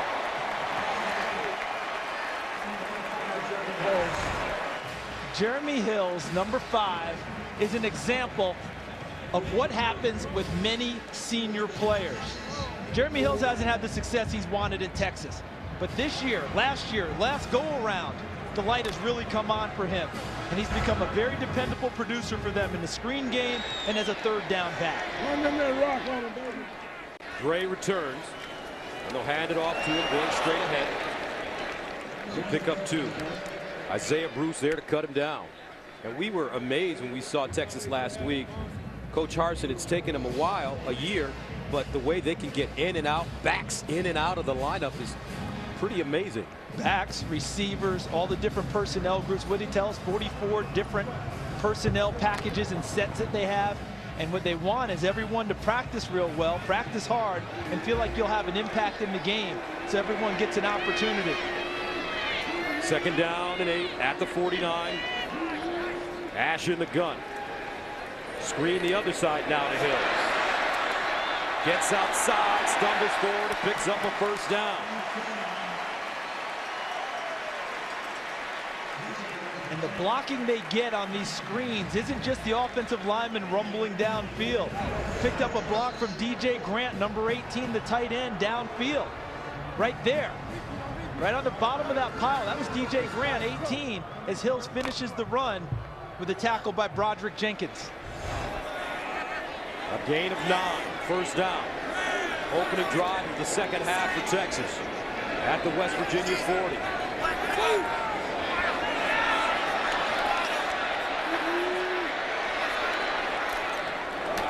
Second man through, Bergeron.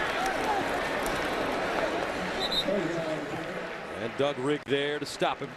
First man after a 3-yard gain.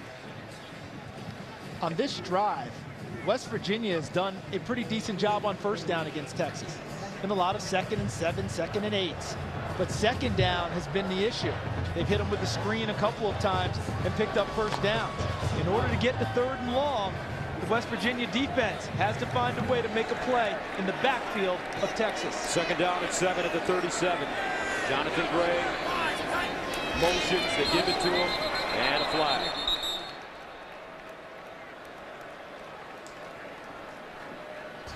False start. Number 26 offense. 5-yard penalty. 2nd down. That's DJ Monroe. Yeah, the running back / wide receiver this year spent a lot of time working on his hands in the offseason with Benny Wiley, their strength coach. Caught 100 tennis balls per day to try and improve his hand-eye coordination because that had been the big knock against him. They could only hand it to him on fly and jet sweeps. Now they feel like he's much more of a weapon outside too, even though he only has 1 catch coming into tonight. 2nd down and 13 at the 43. Jay Johnson in the backfield for Texas. Here's Ash. Steps up in the pocket, wants to run it. No. Now he does. And Ash wisely gets out of bounds near the 40 after a 4-yard gain. And looking ahead to West Virginia getting the football, with all the pressure we saw in the 2nd quarter from Texas, I wonder if we'll see a little bit more of that with Geno Smith. He spent time in the offseason studying NFL tape, Aaron Rodgers in particular. What do you do to handle that type of pressure besides your right arm? Maybe step up and run it a few times to sting the defense. Maybe we'll see a little more of that from Geno Smith. We know David Ash has that dimension. 3rd down and 9 at the 39. They need to go to the West Virginia 30 for a 1st down. Here's a screen, and it's picked up by Hills. And he'll be about a foot short of the 1st down marker. And we've seen Mack Brown go for it on 4th down more than once in this game. And they'll do it again. And right there, that was just enough. And that was Isaiah Bruce. Because if he doesn't get that hand on Jeremy Hills, we don't have to worry about 4th down. Jeremy Hills has a 1st down and plenty more. 4th down and short for Texas. Bergeron, the deep man, out of the eye. Robertson in front of him. Bergeron needs a yard. And he'll get it.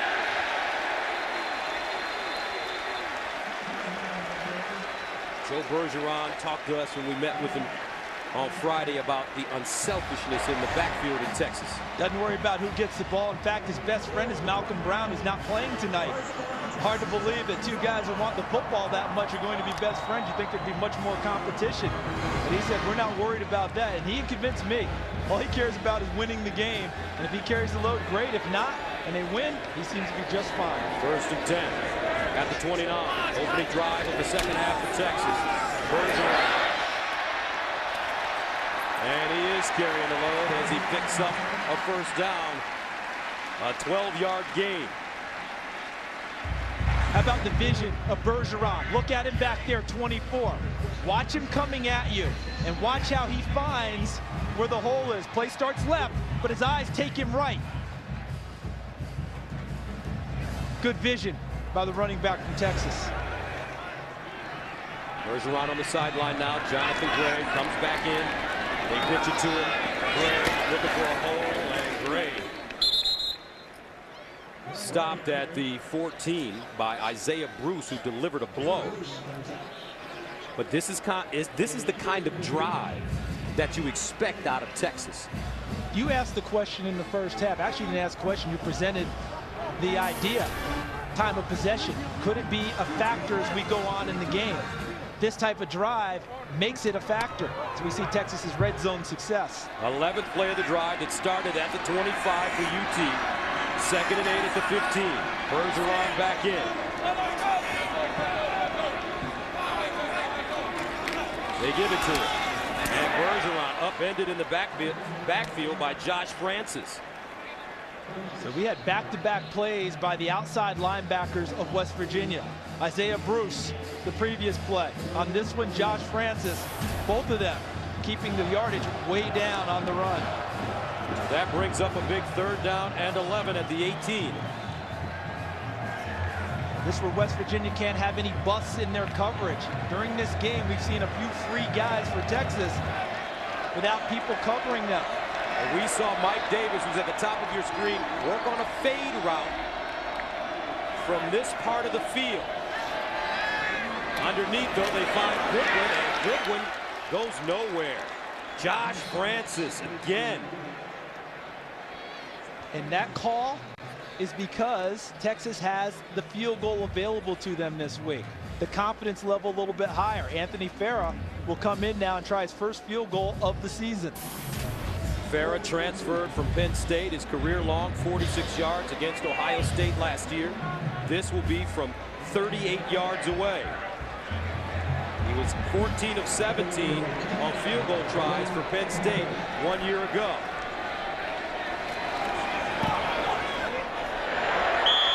And good. 7:35 to play in the 3rd quarter. Texas gets 3. But the big question now, can the defense continue to slow down Geno Smith?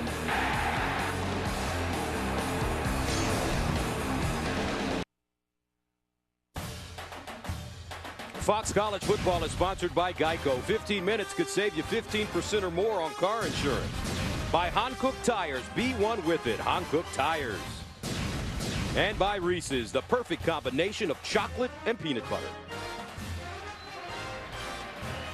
Bevo, slow and steady in the end zone. Look at this. See how he's chewing it right there?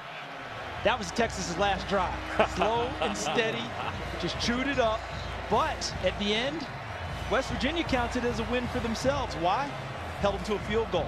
In this type of a game, with these high-powered offenses, you're happy if you get off the field only giving up 3 instead of 6. Texas eating up 7 minutes and 25 seconds, half of the quarter, on their opening drive to start the 3rd.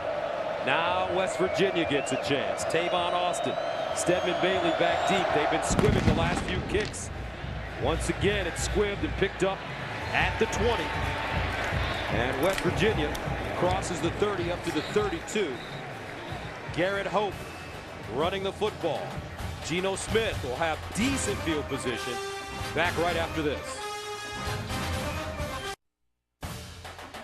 Fox College Football is sponsored by Pizza Hut. Make it great. 31-27, Texas leading West Virginia. These two teams meeting for only the 2nd time The last was October 6, 1956. West Virginia fullback Larry Krutko ran 15 yards with a go-ahead touchdown in the third quarter to put West Virginia up 7-0 after the extra point. Early in the fourth quarter, after a Joe Clements to Walter Fondren 5-yard touchdown pass, Texas had a chance to tie it up, but the extra point by Johnny Elam missed the mark. West Virginia won it 7-6, and that game was part of Texas's 1-9 season that led to the hiring of Big Daddy D, Darrell Royal, who came in the very next year succeeding Ed Price. And West Virginia was led by their local legend, Art Happy Lewis, who coached the legendary Sam Huff, the linebacker at West Virginia. One big difference in that first game, it was played in front of 30,000 as opposed to this one in front of 101, 851, the all-time home record at Texas. First down and 10 of the 31.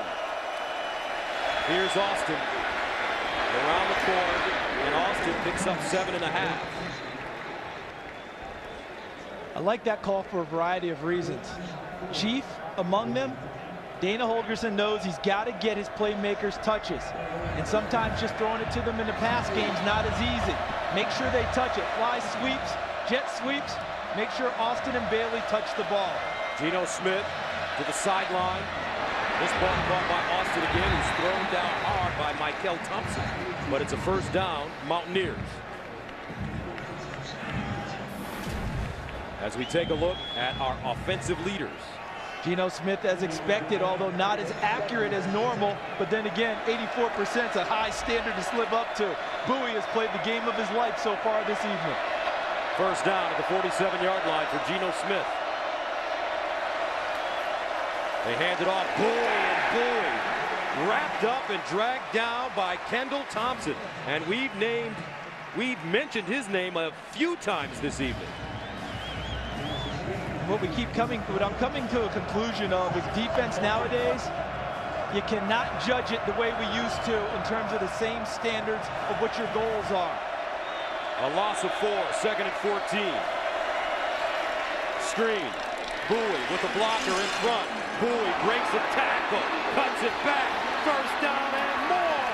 Andrew Bowie gets all the way down to the Texas 30. What an impressive piece of running after the catch. And Gus, what I meant by that was in the old days you were talking about holding teams under 300 yards and that sort of stuff. Now you're talking about limiting your missed tackles, limiting your explosive plays. On that one, missed tackles led to an explosive play. A 26-yard pickup, first down at the Texas 31. Dustin Garrison comes in.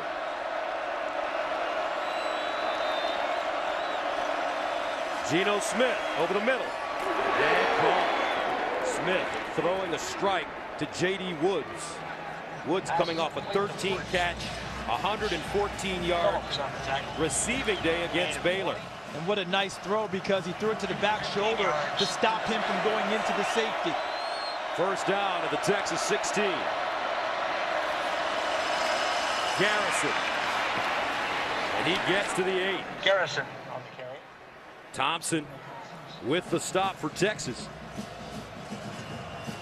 And now West Virginia had limited Texas to a field goal on their last big drive. Texas's goal has to be the same. That's how you win games in this day and age. Second down and 4. Garrison again. And Garrison dropped by Malcolm Brown. And tell you what, Malcolm Brown has had a game. A true freshman who has really stepped up this play this evening against the best competition they faced this year. Fifth red zone possession tonight for the Mountaineers. 2 for 2. 2 touchdowns, 2 field goals. Third and 3 at the 9. Clay and Bowie. Right next to Geno Smith. Here's Smith. Steps up in the end zone. Touchdown, Mountaineers. Stedman Bailey.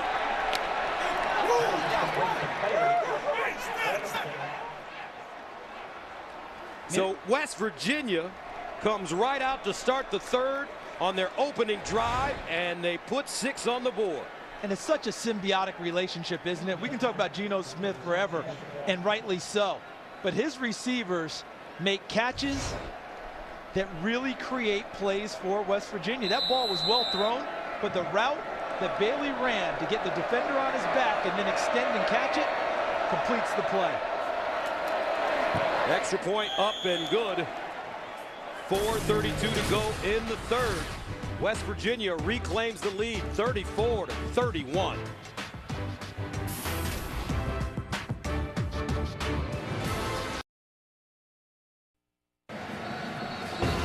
Welcome back. Baseball's regular season is coming to an end, and the National League's best teams will look to their brightest stars to make the next unforgettable play that will lead them to the NLCS and move them one step closer to the World Series. Legends are born in October, and our exclusive coverage of baseball's postseason begins next Sunday at 8 p.m. Eastern, 5 p.m. Pacific, with Game 1 of the NLCS only on Fox.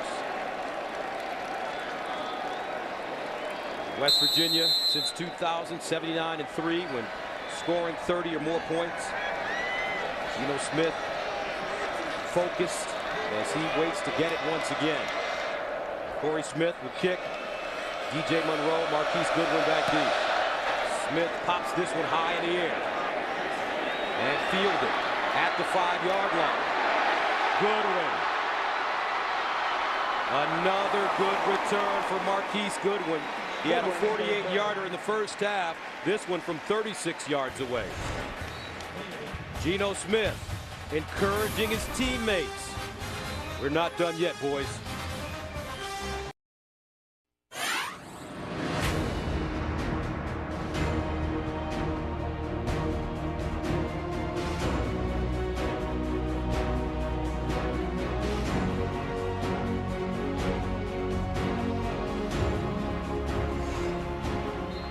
.424 to play in the third. West Virginia scoring on their opening drive of the third quarter to take a 34-31 lead. Texas first down and 10 to the 42.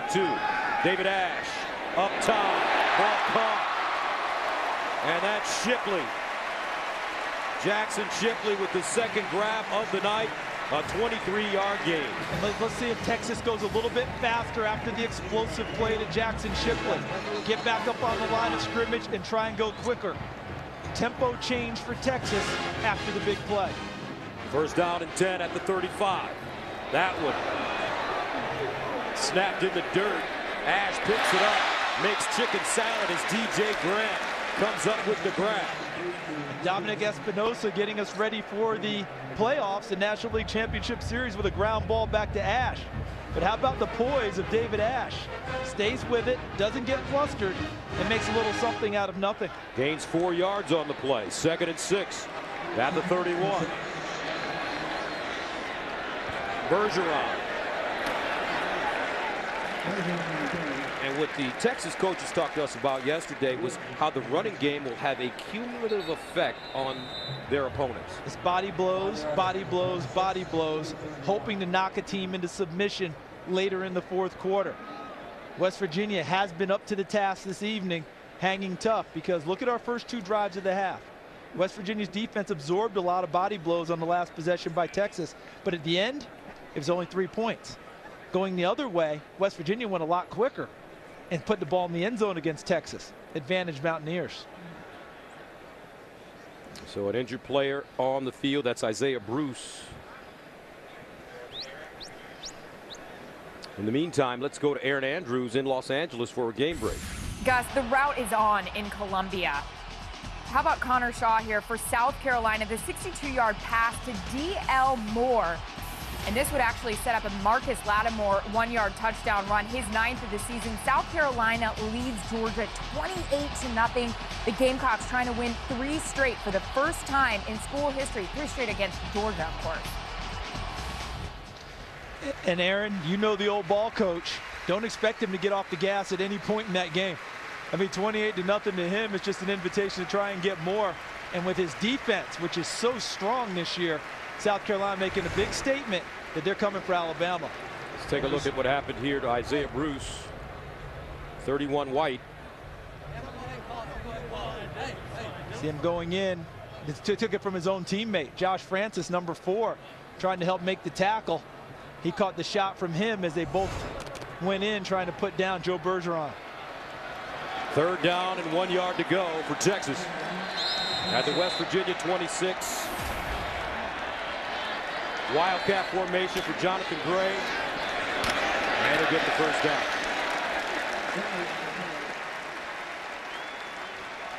Jonathan Gray, Gatorade National Player of the Year and Parade All-America. The most prized freshman tailback in the United States. 205 touchdowns in his high school career. First down and 10. Again. Jonathan Gray stopped by Doug Rigg, but only after a gain of 5 yards. And after the last touchdown by West Virginia, what the Mountaineers have done has put the pressure on Texas to pay it off with a touchdown now. They can't keep kicking field goals and feel like they'll stay with West Virginia. Wildcat again. Gray lowers his shoulder. Picks up 3. Doug Rigg and Gray meet. Geno Smith looks on. David Ash on the sideline. They're sticking with the Wildcat. How about the trust they have in a true freshman running back handling the football so much? This time he hands it to Shipley. And Shipley, see if he stepped out of bounds. They're going to have a penalty, something bigger than him stepping out of bounds. I think they're going to get Ryan Robertson with a hold or a clip at the point of attack on the corner.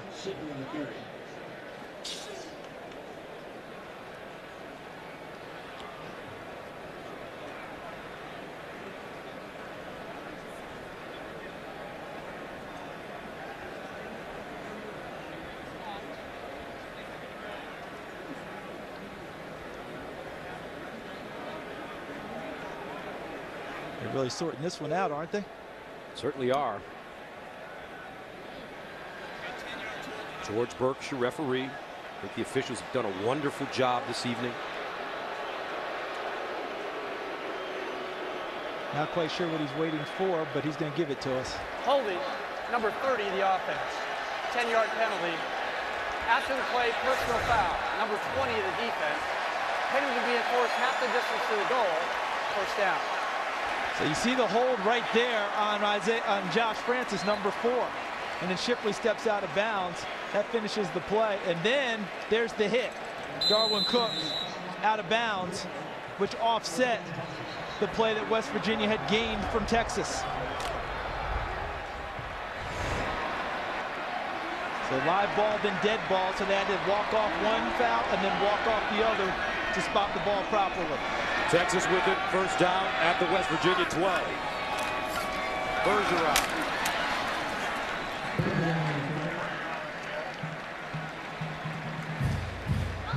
Isaiah Bruce back in with the tackle.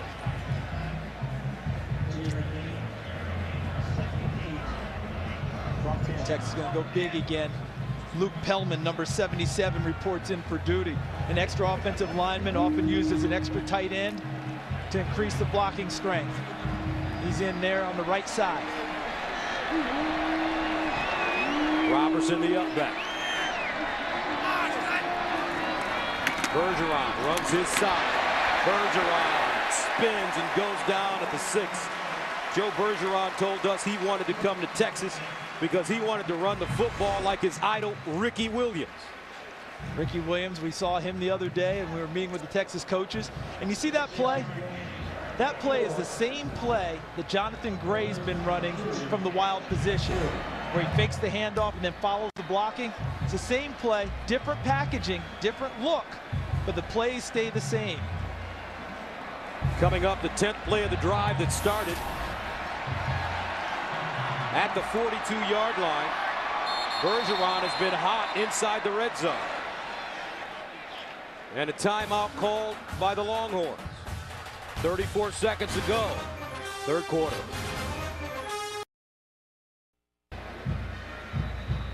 (34-31) West Virginia, but Texas threatening with the football at the Mountaineer 4, facing a third down and 2. And they've kept it out of this man's hands. Geno Smith, 2 long drives by Texas here in the third quarter, the first resulting in only a field goal. And this is where, now they have Anthony Farrah back, they know they're good on the field goal, but I wonder if Mac Brown's thinking 4-down territory already. And Pellman's in the backfield at fullback, number 77. Now they shift. Bergeron. Robertson. Bergeron. Touchdown. His 4th touchdown of the night. And I'm sure his idol, Ricky Williams, who's in attendance working for the Longhorn Network, is proud of his young protege. Remember, we talked earlier in the game, Bergeron at 10 years old weighed 150 to 160 pounds, had to play tackle in Pop Warner. Wanted to carry the football, and the weight limit was 120. Actually dieted his way down to get to 120, which is amazing at that age, just so he could carry the football, and hasn't looked back since. On the Hollywood diet at 10 years old. You think football is serious in Texas? 29 seconds to go in the 3rd. Longhorns go up by 4, 38-34. See, when he was playing right tackle before, this is what he dreamed of doing, is following other people playing tackle. Number 75, Trey Hopkins, with the lead block. And then he goes and greets the rest of his linemen and says thank you for the hole. Mac Brown into the game. He told our Julie Alexandria at the half, this is fun. We're having a good time. And Geno Smith, okay, we'll just go get our helmet. Let's go do it again. Not fazed by much is the senior quarterback for West Virginia.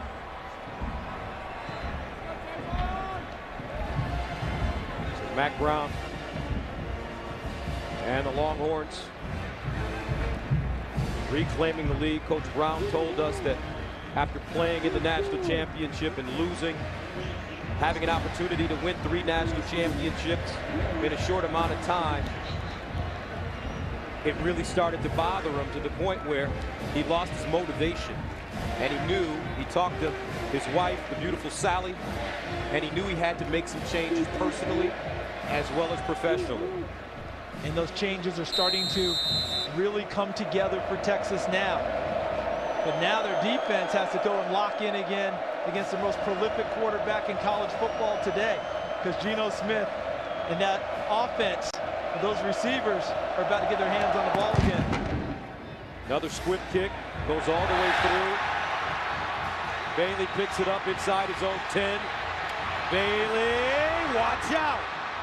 And he finally goes down at the 24. Duke Thomas with the tackle on special teams. Now let's go to Aaron Andrews in Los Angeles for a game break.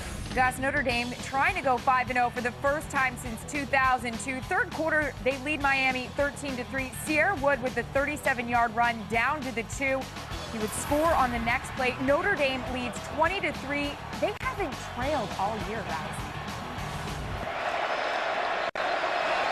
So Brian Kelly really has the Irish playing at a high level. His magic usually takes effect in year 3 on all of his coaching stops. That's what he is in at Notre Dame. Bowie throws to a first down. Kenny Vaccaro stops him. It looks like he has at least 9. You know, Dana Holgerson is not intimidated by anything, and his team reflects it. You know, you watch him come into this atmosphere, and look at what they're doing, answering the bell every time. That's the end of the 3rd quarter here at Texas Memorial Stadium. 38-34 UT. Start of the 4th quarter, and Texas Memorial Stadium has become a house of pain. You would think we were in Madison, Wisconsin. That's their tradition at the end of the 3rd quarter. But both sides, both teams jumping around. West Virginia faced with a 2nd down and 1 at their own 33. Clark and Bowie in the backfield. Bowie breaks free. Bowie lowers his shoulder and goes down at the 44. Adrian Phillips with the tackle in space. And it's a gain of 23 yards. How about the left side of the offensive line? Quinton Spain, who weighs 334. Josh Jenkins at left guard, 303. Joe Matz in the center, 74. Created a monster gap for him to hurdle through. First down and 10 at the 44. Now Austin. Tackle for a loss. Terrific job by Ashton Dorsey. a good job playing the run on his way back to the quarterback, although in the stats, that'll go down as a pass. Geno Smith pitching it forward. Second down and 14 at the 48.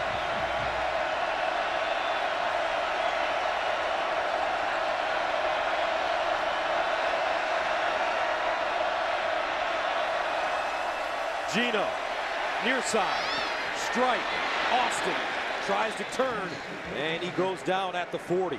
An 8-yard gain on 2nd and 14. And young people, if you're watching tonight, what you have to understand is in those situations, you don't have to blow up a guy on a tackle. Your job is to get a guy on the ground in open space who's slippery. And that's what Kenny Vaccaro did. It wasn't a form tackle, it was an arm, but he got him down. 3rd and 6 at the 40-yard line.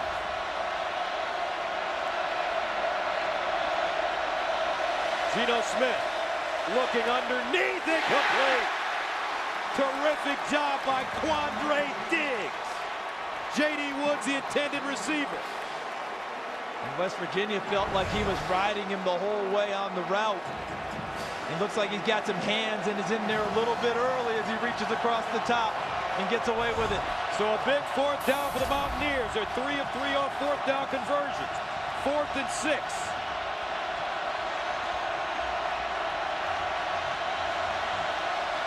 Geno Smith.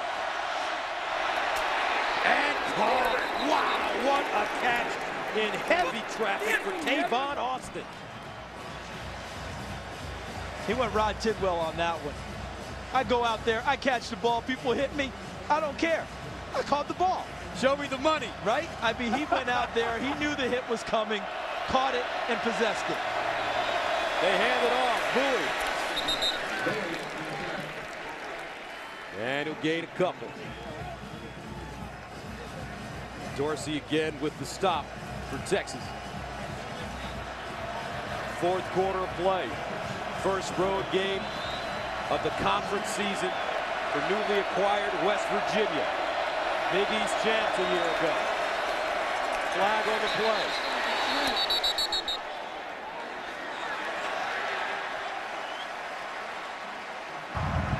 False start. Number 76, offense. 5-yard penalty, 2nd down. That's a right tackle, Pat Egger. Right side. Yep, got a little flinch in there. We saw Okafor actually rocking his stance. He's allowed to do that. Egger was not. 2nd and 13 at the 32. Austin on the reverse. And Austin tackled from behind. Kenny Vaccaro tracked him down. That play was one of the best plays I've seen a safety make this season. Why? Because he had to come from one side of the field to the other, watching the play go back across the grain and ran it down. That's why he's an All-American. 3rd down and 7 at the 26. Here's a handoff. And Bowie diving forward. He will be short of the 1st down, about a yard. So that brings up another 4th down. And I think Texas is hoping that Dana Holgorsen says, let's go kick a field goal, but I think he's going to go try and get this.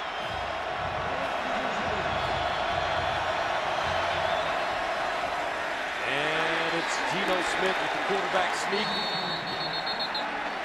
Picks up the 1st down. His helmet came off, so he'll have to come out at least one play. If there's no penalty on the play, which would allow him to stay in, meaning if they pulled his helmet off, there's a penalty on Texas. Otherwise, based on what we know about the rule, he has to go off. End of the play. Tackle made, helmet comes off, normal tackle. I think he's got to come off the field for a play.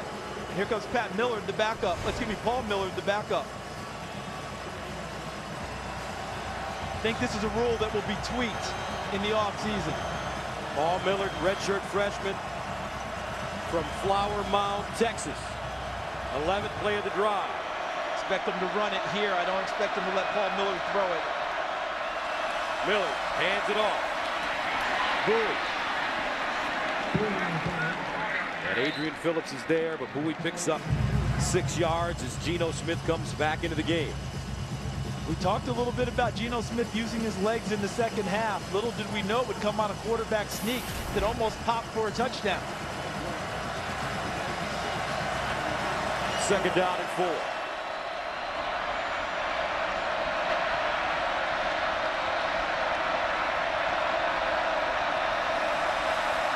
Play fake.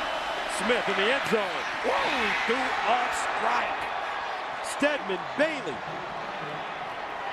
with the touchdown, and Geno Smith, a frozen rope, and West Virginia claims the lead. How about the high school teammates collaborating? Watch the route that Bailey runs. Bind him, playing zone, and he just goes inside and curls inside Phillips.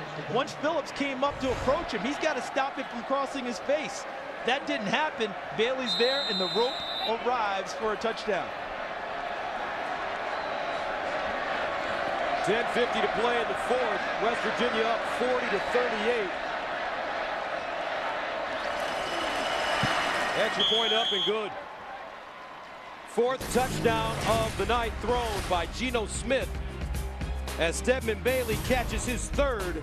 West Virginia leading Texas on the road 41-38.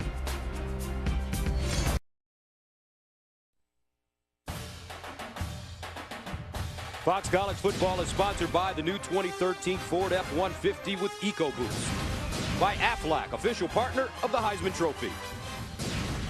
And by DirecTV. Now, NFL Sunday Ticket is included at no extra charge when you switch. 41-38. A dramatic football game in Austin, Texas, as Geno Smith, the Heisman frontrunner, continues to impress. 4 touchdown passes, 255 yards.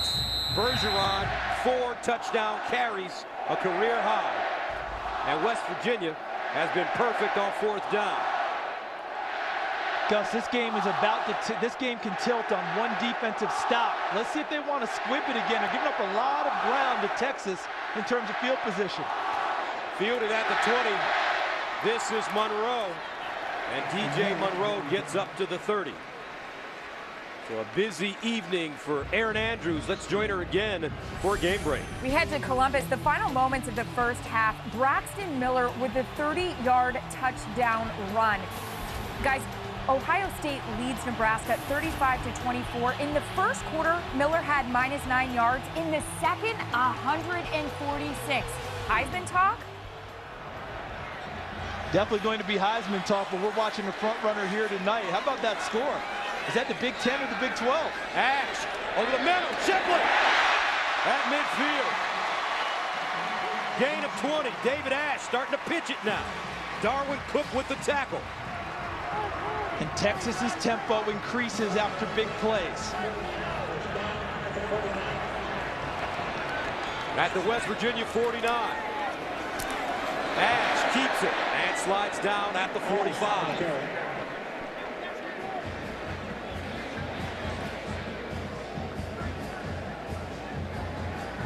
West Virginia hasn't been able to get a lot done defensively in terms of scoring defense the last couple of weeks.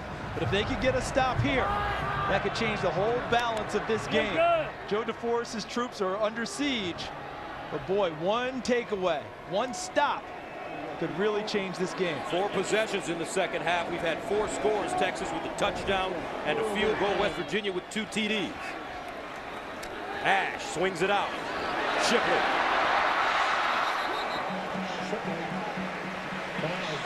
And Jackson Shipley has heated up here in the second half after only 1 catch in the first half. And here comes an entirely different personnel grouping for Texas. So many different people can have an impact on the offense for them, and they utilize them all. Here's the Wildcat. Jonathan Gray makes the handoff. Straight ahead. And Gray picks up the first down.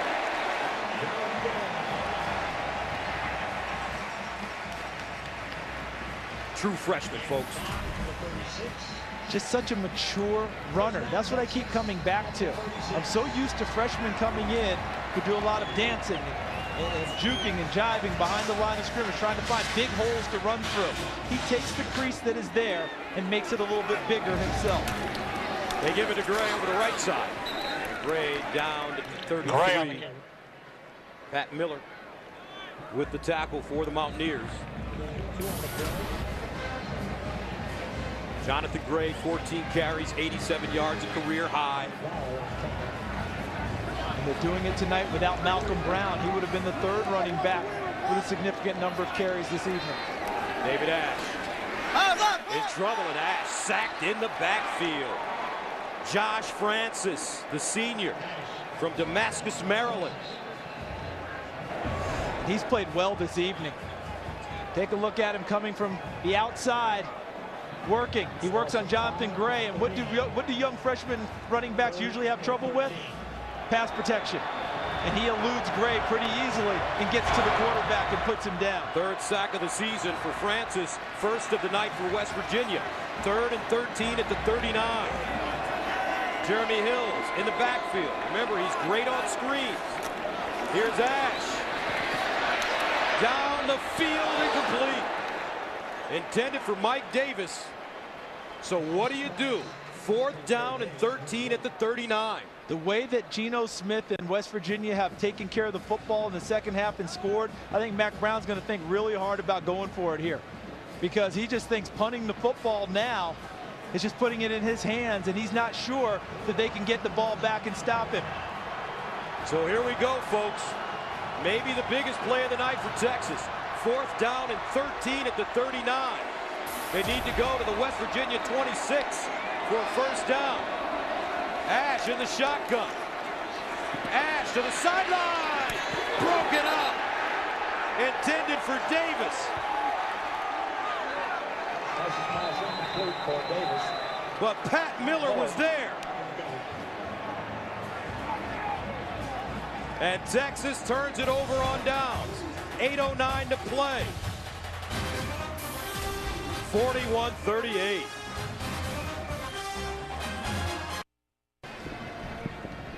Let's take a look at this evening's Reese's Perfect Play, and it comes from the defensive side of the ball for West Virginia. 4th down play, 4th and 9, and Pat Miller breaks on the football, knocks it away from Mike Davis. And how about a little redemption for Pat Miller? He and Broderick Jenkins last week torched by Baylor, giving up 63 points, 581 passing yards. That'll go a long way towards restoring their confidence. First down and 10 at the 39 for Smith. Hands it off to Bowie. And Bowie with the yard. And a flag thrown.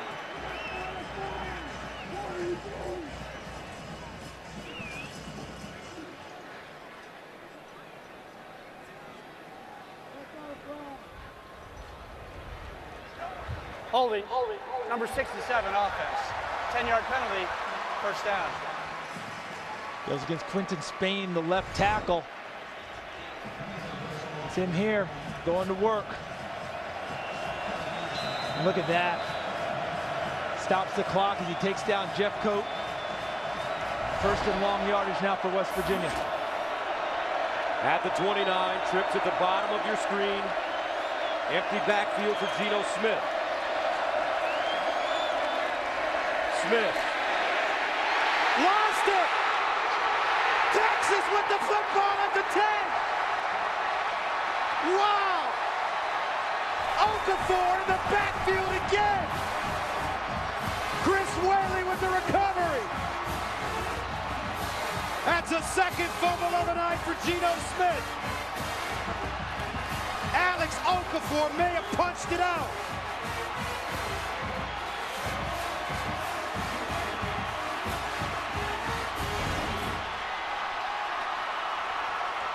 As he goes to unload the football, Okafor stops it before it comes out of his hands, punches it free, and Whaley picks it up. I know many fans were wondering why Texas didn't punt the football on the last drive and try and play field position. It was the Geno Smith factor. They were wondering if they'd get the ball back. And the defense makes the huge play, strips him, and gives their offense a chance deep in West Virginia territory. Texas first down and 10 at the 12 of West Virginia after the fumble. Bergeron with 4 touchdowns tonight. The lone setback. Shipley in motion. Bergeron. Bergeron on the carry. And Rao comes up with the tackle after a 3-yard gain. Foul on the tackle, game 3. Texas decides to go heavy again as they bring Pellman 77 into the game, as well as 79 Thomas Ashcraft, both offensive linemen. 2nd and 7 at the 9.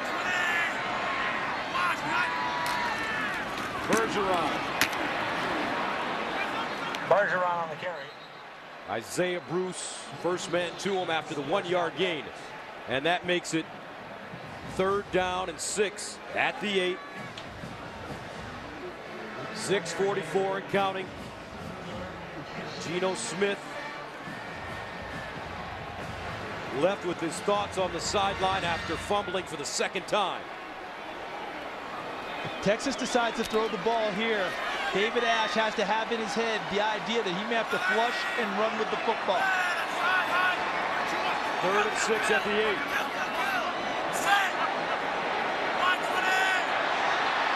Oh, he snaps it behind Ash.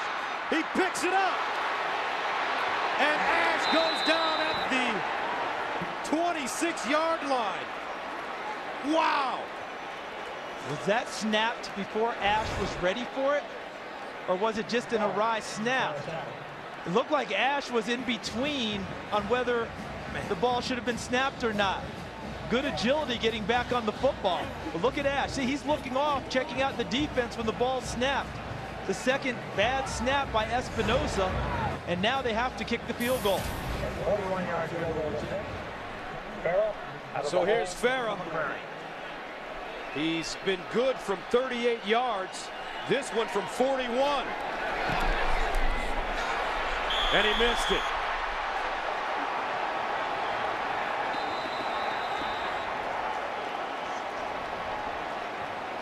.5:25 to play in the 4th. Texas shoots themselves.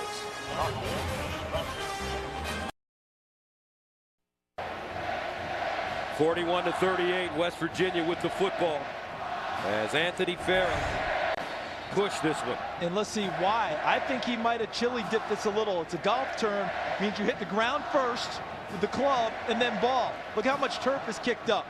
He didn't get a clean pass at that football where he got all foot into ball and it went right on him. Remember, only his 2nd field goal attempt of the season, back from a slightly torn groin muscle, which kept him out of all games until tonight. So it's up to the Texas defense to get it back again against Geno Smith. Bowie spinning at the line of scrimmage, gets outside and stays in bounds at the 30. Texas desperate for a takeaway, for a turnover. They got it on the last possession. What is Geno Smith now? 257 straight passes without an interception, going back to last season against the University of South Florida, USF. But he has fumbled the ball twice tonight, resulting in Texas turnovers. 2nd and 4. Smith handing it off. And a 1st down for Bowie. Michael Thompson with the tackle, but an 11-yard gain for Andrew Bowie, having a career day. And how about Dana Holgerson with his play calling now? We know that he likes to throw the football, but he's finding a way to move it on the ground and is not getting outside of himself here. Not trying to go against type, go against the grain. He's making sure they're going to run it now and keep the clock moving. He has a running back in Andrew Bowie with 161 yards rushing on 26 carries. 1st down at the 41. Bowie again. This time, he'll be lucky to get back to the line of scrimmage. Chris Whaley with the pressure.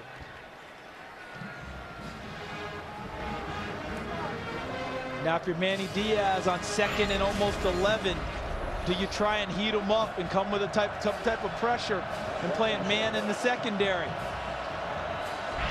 Expecting West Virginia to throw the ball on a long yardage down. 2nd down and 11 at the 40.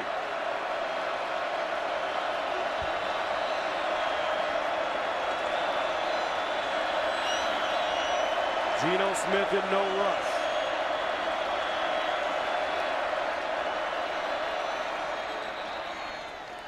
And West Virginia calls a timeout. 2 remaining for the Mountaineers, 2 remaining for the Longhorns. 3:28 to play.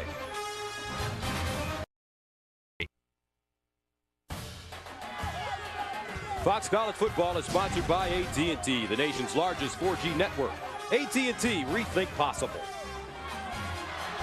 3:28 to play, 4th quarter. West Virginia up 41-38 with the football. This evening's Hankook performance of the game goes to Geno Smith. Look at the numbers there. Andrew Bowie has played the game of his life at running back for West Virginia. And Joe Bergeron, a career high 4 rushing touchdowns for the Longhorns. 2nd down and 11. Will West Virginia throw it? Smith up the sideline. And caught for a 1st down by Stedman Bailey. Ice cold is Geno Smith, and the confidence and the telepathy he has with his receivers to feel that that's a great situation to throw the football, and they do it. They don't flinch at all in the face of the Texas defense. So a 1st down for West Virginia at the Texas 47.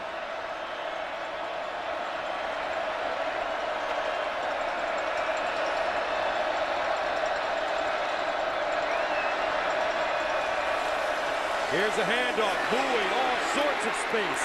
Bowie to the 30 and goes down at the Texas 25. A 22-yard gain for Andrew Bowie. And Texas mugged the line of scrimmage, meaning they brought extra guys into the interior to try and overload the blocking scheme of West Virginia, and they handled it in a big way and chopped a monster hole that Bowie danced through for a big gain. Now let's see if West Virginia wants to milk some clock. You see in the background there, 15, 14 on the play clock, taking their time and running it all the way down. Last time they took it down and then took a timeout.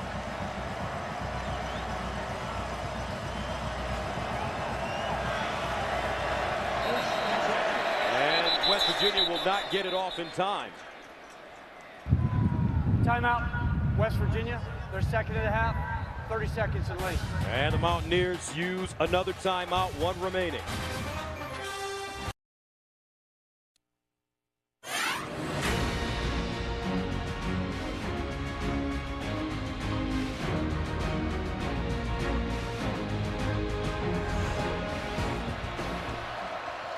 First down and 10 at the Texas 25 for West Virginia.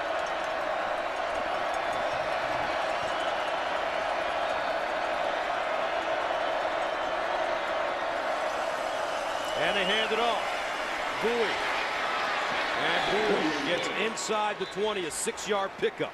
Kenny Vaccaro stops him. But right now, Texas just can't stop the run. And Dana Holgorsen is calling the game of his life. This guy is in his 2nd year as a head coach, going up against Mac Brown.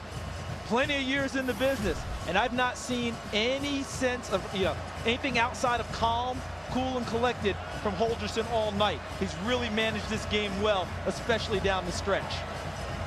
2nd and 4.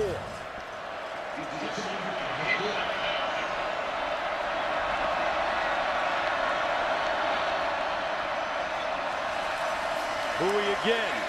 And another 1st down for Bowie and more as he goes out of bounds. Close to the 5-yard line. What a night for Andrew Bowie. Last week it was Joseph Randall lighting up the Longhorns. Tonight, Bowie, 29 carries, 188 yards. He's averaging 6.5 yards per carry. And it looks like they're running against a very tired Texas defense. 74 offensive plays have been run tonight by West Virginia. And remember the body blows we talked about Texas dealing? West Virginians have accumulated now to put them in this position. Bowie again. Touchdown, Mountaineers.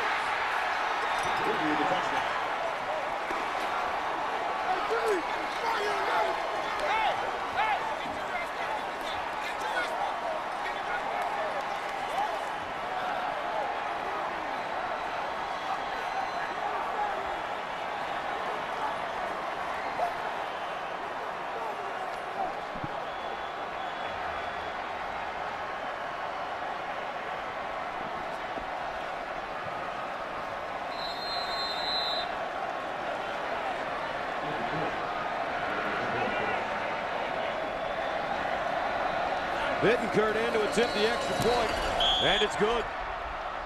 1:18 to play in the fourth quarter. West Virginia taking a 10-point lead. Just look at how the front is handled. I'm talking about all the way through for West Virginia. 88 in the backfield is Clay. Look at the lead block. And gives Bowie all the space he needs and more to put West Virginia firmly in control of this contest. And we've seen some career performances from a number of players tonight. Andrew Bowie, I think, headlines it for West Virginia.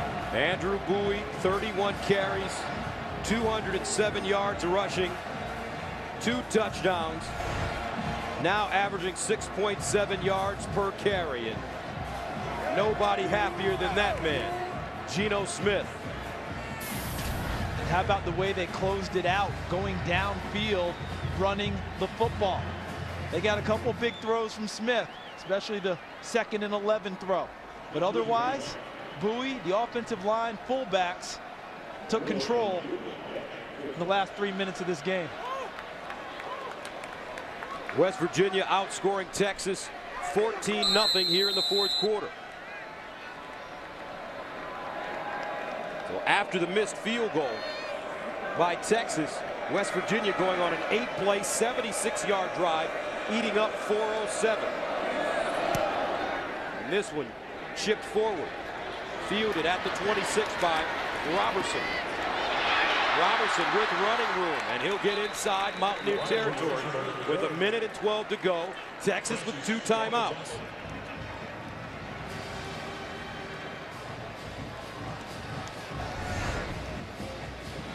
That was after the last touchdown. Geno Smith, he had actually ended up in front of the West Virginia crowd and section, celebrating with them, now skipping back to the bench. And in case you had questions about West Virginia in the Big 12 before, I think they're being answered in a big way this evening. Ash near side, Mike Davis steps out of bounds.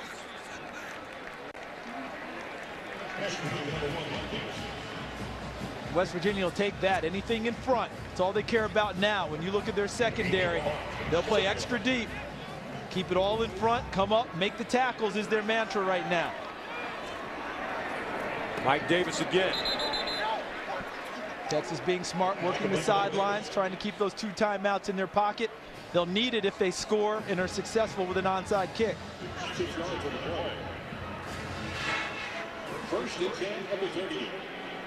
First down at the 38. David Ash in trouble. Here's Hills, and Hills goes down at the 27. And it's a first down, so they get a little stoppage in play to move the chains. Longhorns to the line of scrimmage quickly.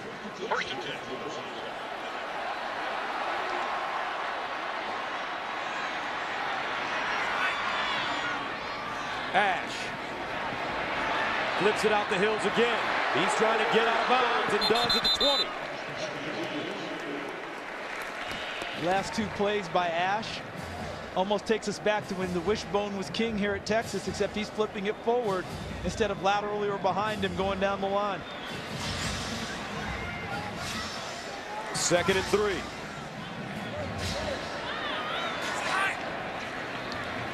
David Ash goes up top in the corner, incomplete. Shipley had it, but he couldn't hold on. It's like Pat Miller out on the corner again. He made the 4th down stop a couple of series ago. Now he plays it here and gets just enough of the football. And also got the arm of Shipley so he couldn't get 2 hands as the ball bobbled and bounced. 3rd down and 3. Ash scrambling, looking. Hills inside the 10. And Texas continuing to fight as the Longhorns call a timeout.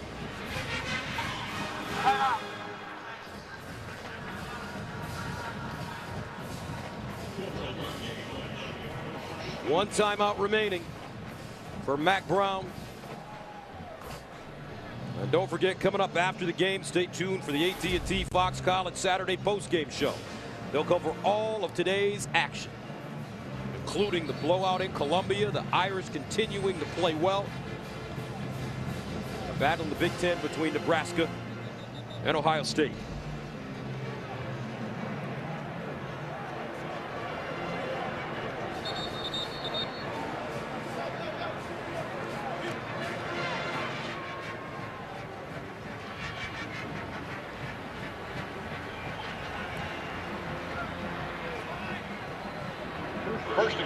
First down and goal for Texas at the West Virginia 8.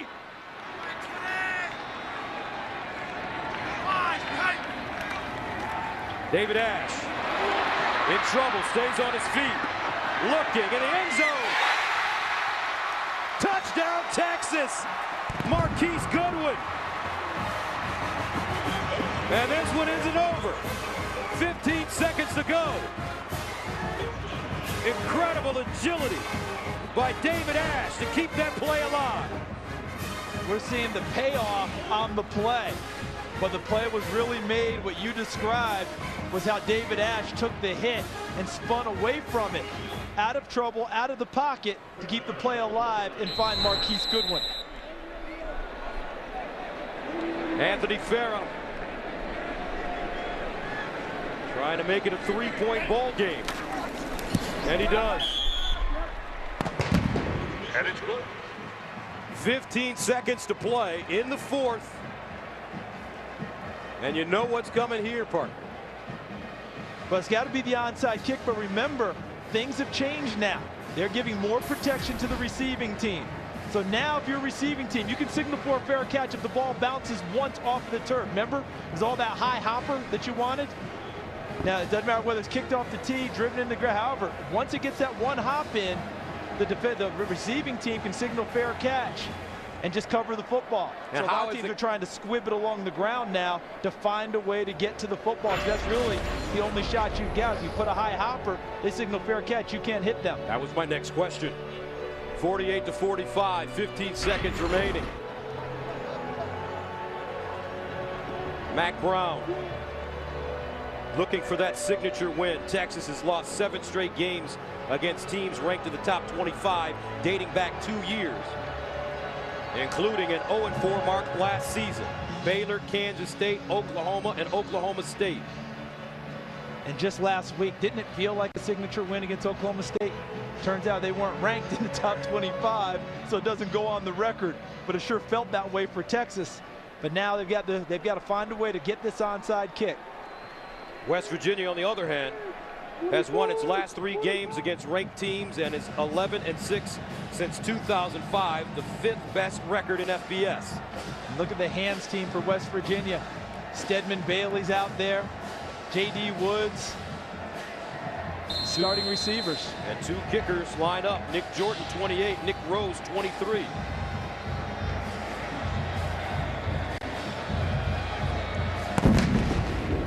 This one, and easily recovered by the Mountaineers.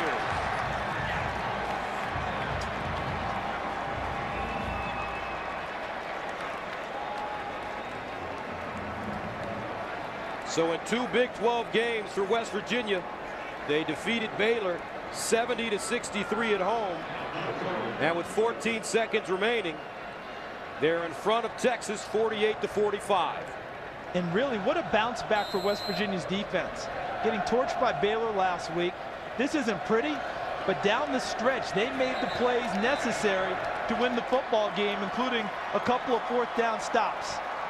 The West Virginia Mountaineers, first year in the Big 12, in their first road game in conference play, come into Austin, Texas, and knock off the 11th ranked Longhorns 48-45.